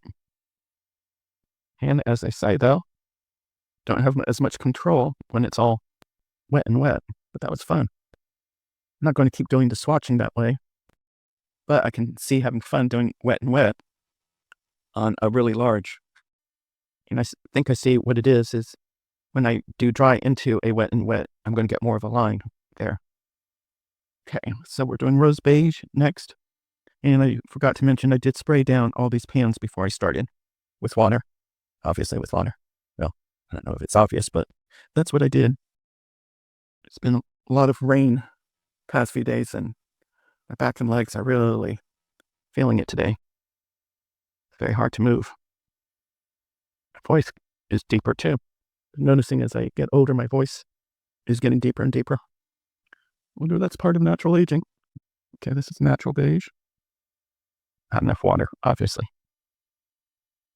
The other thing I'm doing better today, which was off camera yesterday, when I wasn't even recording anyway, is I'm getting much better at remembering which bottle can is for washing out my brush and which is my clean water brush. Clean water. Kept sticking my brush in the wrong container yesterday. Okay, yellow ochre. I did 2 natural beiges. See, I'm asleep. Okay, let's see what happens here. This should have been yellow ochre, and I did natural beige again. I am half asleep here.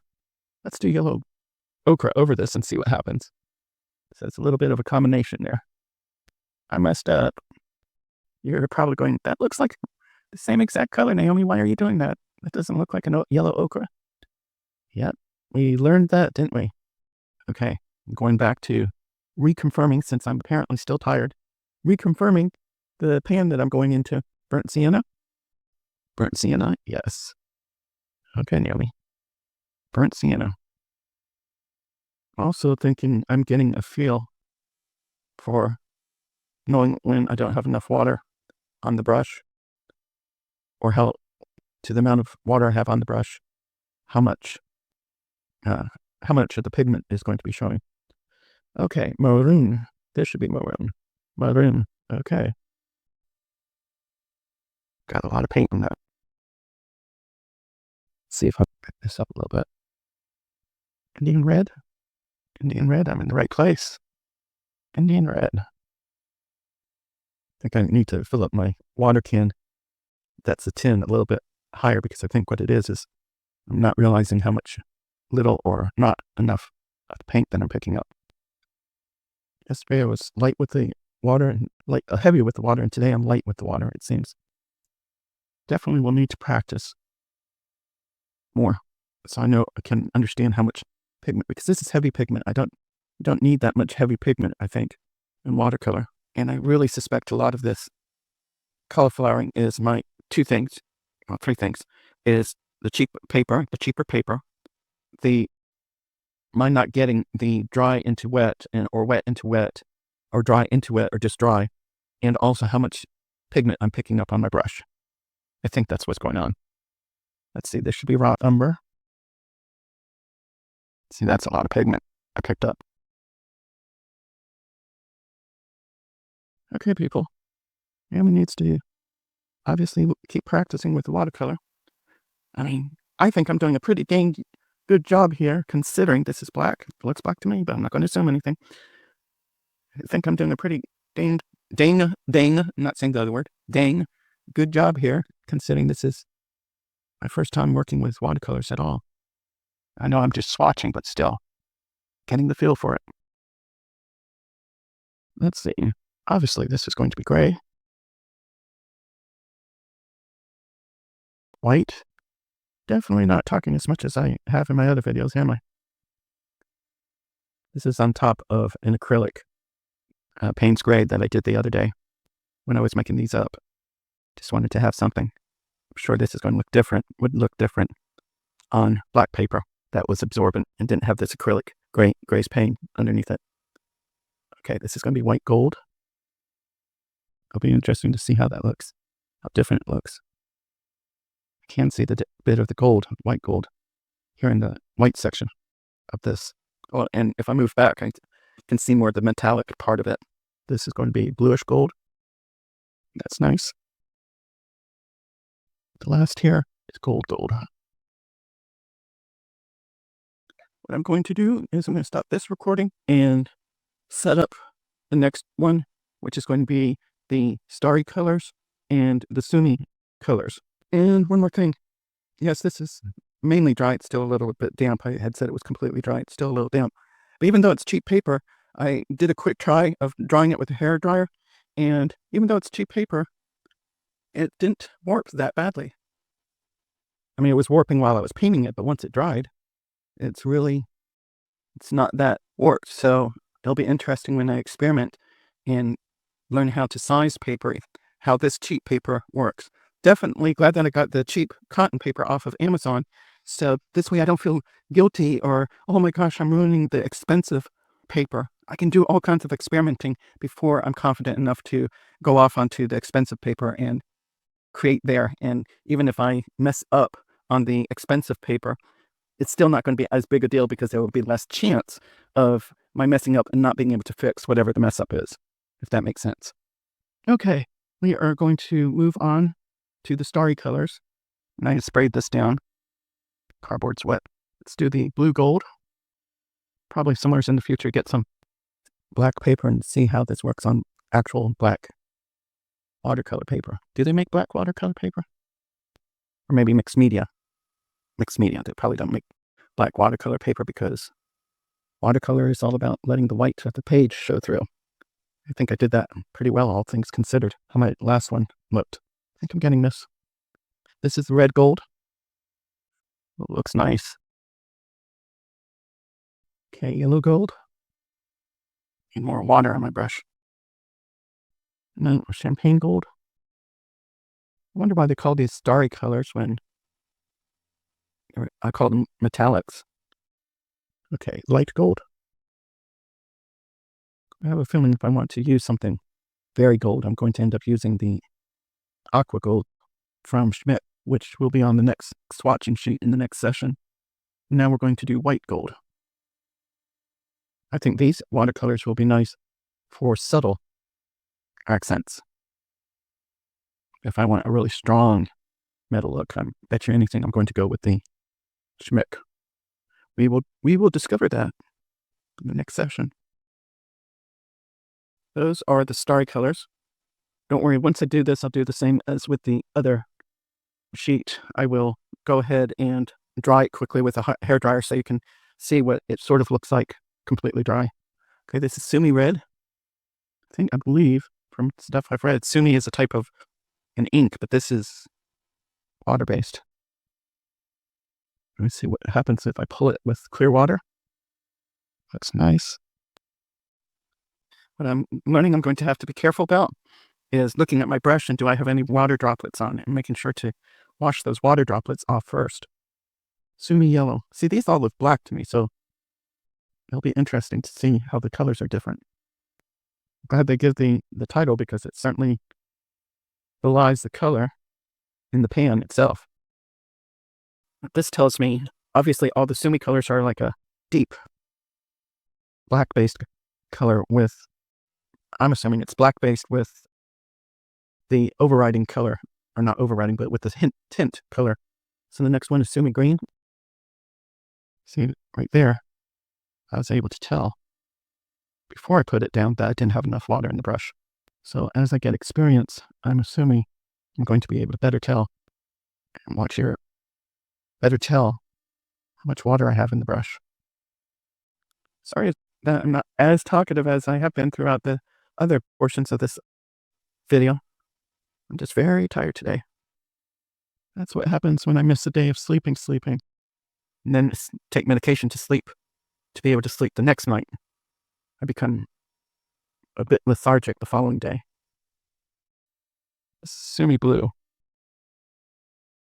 What I'm going to have to learn is, if I'm doing watercolor, to have control of where the water goes and how it looks, of it not puddling in one spot. Oh, who is that watercolorist that was so famous for his watercolors? Andrew Wyeth, I think. He was a master watercolorist.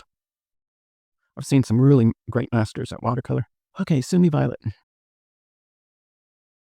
Not enough water on here. You know, it may sound strange, but I'm kind of looking forward to teaching myself more so. I don't know if it has age or not. I'm looking forward to teaching myself all over again how to do art. I'm saying all over again.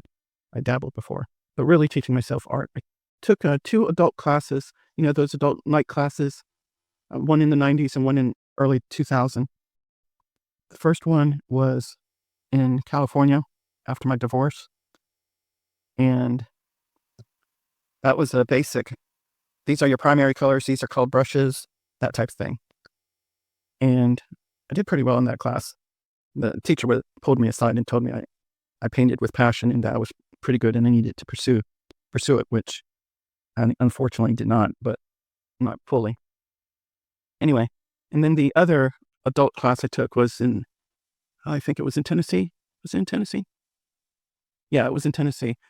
and that was on oils. And once again, it was the basics. So everything else, as an adult, I've been self-taught. So let me go ahead and dry this real quick with a hairdryer.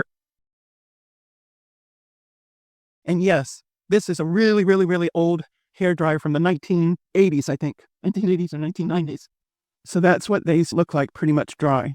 Oh, I got paint on my nails. I don't have the best nails in the world anyway. I really like the Sumi blue. I like the Sumi yellow quite a bit. I like these Sumi colors, actually. I like them quite a bit. I can see me doing some really moody paintings with these watercolors. So I'm going to edit this section. Same process of what I've been doing before. Edit this section. I will pick up the last swatch sheet that we'll do, which is the Holbein gouache, the acrylic inks, and the aqua bronze.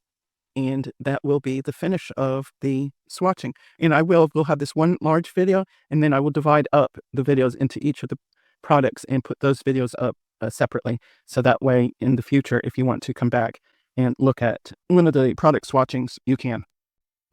Our last swatching card, and I'm doing this on cardstock, and I'm realizing I probably should do it on my cotton, that cheap cotton watercolor paper, but c'est la vie, this is what we're going to do. We are starting with the Holbein Artist Gouache, and what I did, there's a couple of things I did. I saw a few videos where they said to put 2 or 3 toothpick drops of glycerin in, and it would help the gouache to be able to reactivate once it dries out. The other mistake that I think I made, that I'm remembering now after I've done all of this, is that it said not to fill up the pans completely, just fill up the pans halfway and let that dry, then fill it up the other halfway, but I filled it all the way up. So needless to say, to let these dry out, I'm going to be keeping them in a safe place, out of the way of everything, and let them completely dry as much as possible. And there's also another artist that revives her gouaches with a spray of not just water, but a combination of distilled water or boiled water after it's cooled down, and rubbing alcohol and glycerin, which helps reactivate the gouache, but also helps avoid any mold or anything like that happening. I believe the rubbing alcohol in that mixture helps with that. So what we are going to start with, these are the primaries over here, and I didn't set this up that way. So where's my primary magenta? So here's my primary magenta. And the one thing I realized too yesterday when I was doing the Kuretake, I was taking the color directly from the pan onto the swatching sheet. So I probably would have gotten different experience if I had done this, put water down, and then put the pigment in there. So, well, this is nice. I'm going to just take a little bit here and put a pure color here. Working with gouache is going to be the same as working with watercolor. I know that I'm going to have to do a lot of practicing with it and experimenting with it. And I'm glad that I have the cheap 100% cotton paper that I got from Amazon to play with, because I won't be afraid, as I've said a zillion times, I won't be afraid to play with it. Okay. Put some more water down here. Get some of this yellow here. Wow. Really don't have to use a lot of the color, do I, to get vibrant color there. This is primary yellow, the Holbein primary yellow. I'm going to just grab some of the direct pigment, put it on here, so I can kind of get an idea what the full pigment will look like. So as I understand with working with gouache, which is different than working with watercolor, and people can correct me in the comments below or give me any suggestions below, with gouache, it's definitely layers, starting with thinner layers to thicker layers, and you don't want them too thick, otherwise the gouache will crack. That's my understanding. If anyone wants to correct me on that and expand upon that, please feel free to do so. So this is primary cyan. I can see how with gouache, it's like it may be the best of both worlds, in the sense of you can use it like a watercolor, very thinned out, or you can use a heavier dose of it and more like, don't want to say acrylic, but you can get more opaque like this. You can get a more opaque layer. I like it. Definitely after my community little library project, I'm going to do color wheels and color experiments before I move on to practicing a lot of painting. So we want primary black, And I'm not swatching out the acrylics or the oils that I have simply because I've worked with those before, way back when. And I'll do that swatching. Otherwise, this video would be 3 hours long instead of what's going to be about a couple hours long. But I will reintroduce myself to the acrylics and oils at a later time off camera. Okay, that's a nice black. And I realize, as I said, I'm doing this on cardstock. So doing this on watercolor paper or mixed media paper probably would be quite different. Let's do it direct. Pigment. Pretty neat. I like it. And then, as I said before on my other swatches, this is Payne's Gray, acrylic Payne's Gray, so that I can see what the lighter colors, whites, etc., will look like, which we know white on white's not going to show up. From what I understand, everything that I've seen is just let this, I'm not going to clean it up, I'm just going to let it dry out, and later on, I'll be able to reactivate it, just the same as with my watercolors, and I'll be able to reactivate it and use it from here. So let's see what this looks like. It's going to bead up because it's on acrylic. That's okay. I'm sure the white gouache would be used on colored Bristol papers or things like that. Doesn't go, at least I know it doesn't go over acrylic as well. Let me just do a full-on paint. I slept a lot today. I was going to start working on this early today, but this has been a weird week as far as pain and sleeping a lot. I have a feeling it's because it's been raining quite a bit. I think it's so funny. I've told my friends and neighbors or whatever. What I think is really funny is I remember being a kid. I mean, really young and into my teens. And it's like, why is grandma? Why are my aunts? Why are people always complaining about joint pain and everything? When I get older, I'm not going to have any joint pain. I'm not going to complain about pain or anything like that. This is ridiculous. They're always complaining about the pain they're in. And I'm like, yeah, right, Naomi. Right. I now know. Sometimes you don't know as a kid until you're actually in that age and things are going awry. Boy, do I know what my grandparents were talking about. Okay, that was Carmine Red, I believe. Yeah, it's Carmine. Pretty pure paint. Well, I think I'm going to really enjoy working with gouache. I think what I'm going to enjoy about the watercolor, working with watercolor, is the translucency of it. I've been looking at some really beautiful watercolor artists lately. And then with gouache, I think I'm going to, in certain aspects, like the illustrative matteness of it, I think that's going to be my thing. And then I'm going to, obviously, I still love my acrylics and oil paints. I have a feeling once I have everything established and I know what I'm doing, I'm going to probably end up saying, okay, I'm going to have 1 or 2 days out of the week will be painting with acrylics. 1 or 2 days will be working on oils. 1 or 2 days will be watercolor. Just switching it out constantly. So I'm never bored. And I'm always experimenting with different mediums. I think that's one of the things I'm going to really look forward to doing. This is a permanent yellow deep. You can tell how warm this is. Beautiful yellow. Take the full color here. On here. I have really enjoyed doing this and sharing it with you.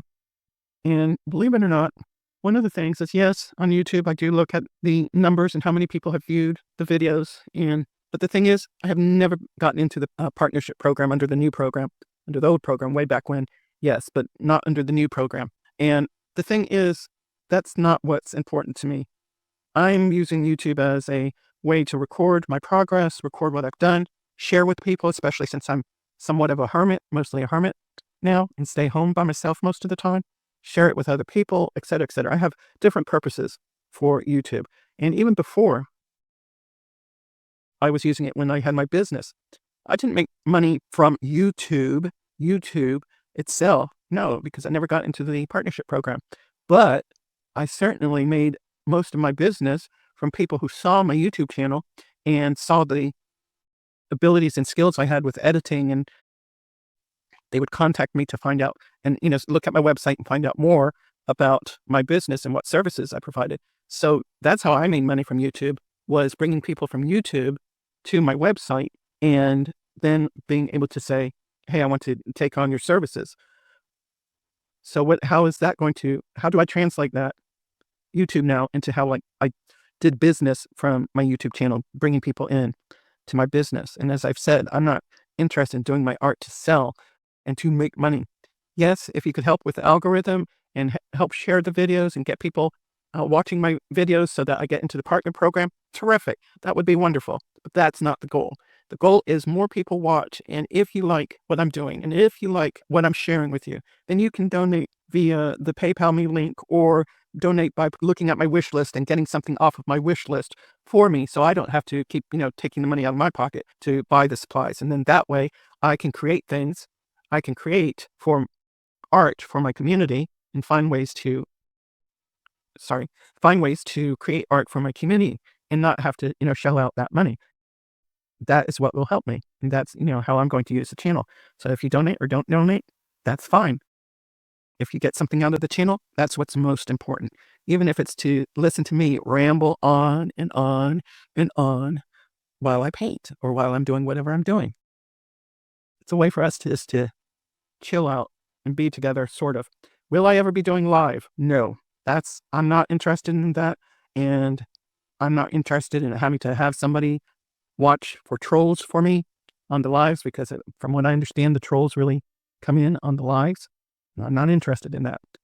And besides, if I do the lives, you're going to realize how slow I really speak because I do speed up the video so that you can hear me at a regular speed. And let's say we're doing the last one here and I never got water there. So this is going to be the burnt sienna. So that's how I'm going to use my YouTube channel. I'm not going to freak out over the numbers. I'm not going to, say, oh, I need to have so many subscribers. I need to have so many views.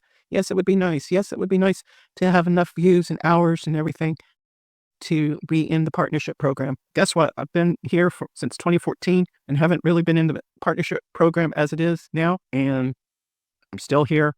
I'm still surviving. It's not killing me not being in that program. What has always been my focus of my YouTube channel is training others, helping others, and passing on what knowledge I have gained over time with training videos and creating training videos to teach people how to use Camtasia or whatever other program. And that's what's going to happen here. You're going to see me learn as I go, and as I get better, hopefully you'll learn from my mistakes, you'll learn from my discoveries, and you'll learn from watching me. And as I get better down the road and in the years to come, I'll be able to put up more training videos of, hey, this is what I've learned. I've learned from a lot of great artists on YouTube so far, and I hope to be one of those down in the future. I'm going to stop this for a moment, set up the abstract acrylic ink, and then I'll be right back. Okay, I've never used any abstract acrylic inks. I haven't used inks ever. So I have no idea how to use them. And what I'm going to do, I got some pen nibs and a pen holder, and I'm going to try and teach myself calligraphy. That's probably how I'm going to end up using these, but I'll find out. Right now, all I'm going to do is a little water and a little ink and see how this works. How do you work with, please let me know, how do you work with acrylic inks or any ink of any type? Do you only do writing with your inks? Do you use brushes? Let me know. I think I don't need to use the water. These are thin enough. I'm not going to use water. I'm just going to clean out the brush. The pens I got, they're not fountain pens, they're nibs, along with they're the speedballs. I'm just starting out with that. And you can let me know if you have any suggestions. Oh, this is nice. Well, I like how transparent and how quickly the paper soaks up. So I hardly needed to I only put out 1 or 2 drops here. That was turquoise. This was obviously white, which obviously is going to work better on black paper. Ooh, I think I'm going to like working with inks. That looks so beautiful. I'll have to learn how to work with inks. Very nice. This is primary blue. So I'm assuming since they're the primary colors, I would also be able to mix the inks. Or is it better just not to worry about mixing inks and using them as layers? Let me know in the comments below. How do you use the inks? Do you get your colors by doing layers and not mixing it directly? I love this. I am not a yellow person, but every yellow that I've done in all these swatchings, I have really liked. And so, that makes me go, maybe I'm going to become a yellow person. Now we're going to do primary red using an old palette here. So this, either the brush is picking up from, still has some of the ink from the prior, or it's picking up something old from the old palette, which I did not clean to do this. So I wonder, which I'm about to find out, we'll be finding out, can I just let the inks, do I have to be careful with the inks and just let them dry out? Can inks be reactivated? I love these gouache colors. Aren't those gorgeous?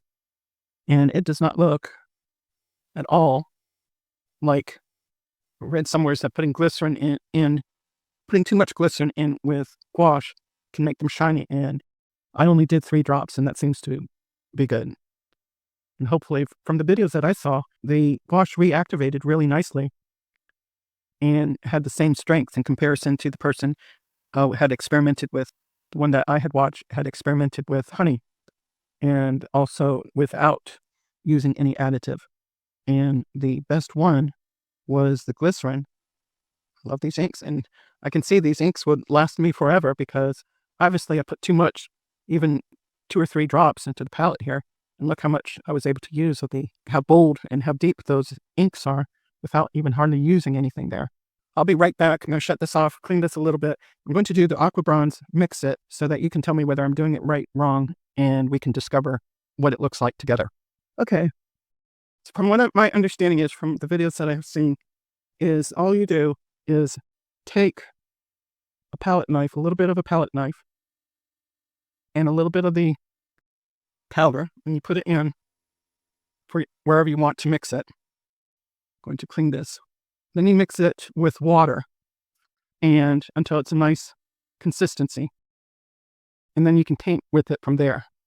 Let me clean that up. The important thing is don't braid the powder. Don't have it anywhere near your face or anything like that. It's kind of check here. So this is the copper.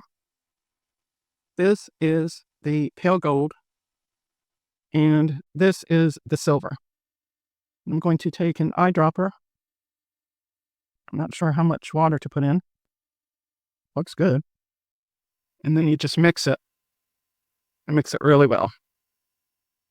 That looks good. That looks like enough. One of the artists that uses this, she did an experiment and she let it dry out. And she was able to reactivate it. So I think that even if you mix up a little too much, which I may have done here, even if you mix it up a little too much, if it dries out, you'll still be able to reactivate it and use it at a later time. I still see some powder here. The big thing is, from what I've saw, what they said on the videos that I looked at, was to make sure to get all the lumps out. Okay. And I think about, 4 or 5. 1, 2, 3, 4, 5, 6. Let's say 6. To the amount of powder that I used. Let's see. Now this is interesting. I'm going to need more water here. Either I had more powder here or gold takes more water. One or the other. Adding 3 more. Whoa, I mixed them. I did boo-boo there. Mix the gold into the copper. Let me go ahead and, what was that? That was the copper. Let me go ahead and take care of this now. See how that looks. Copper. Ooh, that looks nice. And more than likely, if I wanted to, I could have used less water. Got a thicker paint since I am having water on the brush. So that's a thing to think about too. You don't need to have it super thick here. I'm sorry, super thin here. You don't need it super thin here, but you do need to have some consistency. So let's see. This is going to be a little bit thicker. Let's see if this makes a difference. This is taking a while. This pale gold is taking a while. Maybe do I need even more water? I want to see what it looks like when it gets thick and it's taking a while. So it's taking a while to, it didn't take as much water and it got liquidy very, very fast. As we can see here, which I'm speeding up, but it's taking a while and it's like enough. I don't want to add more water because I can see the liquid. I want to make sure that everything's getting wet before I add anything more.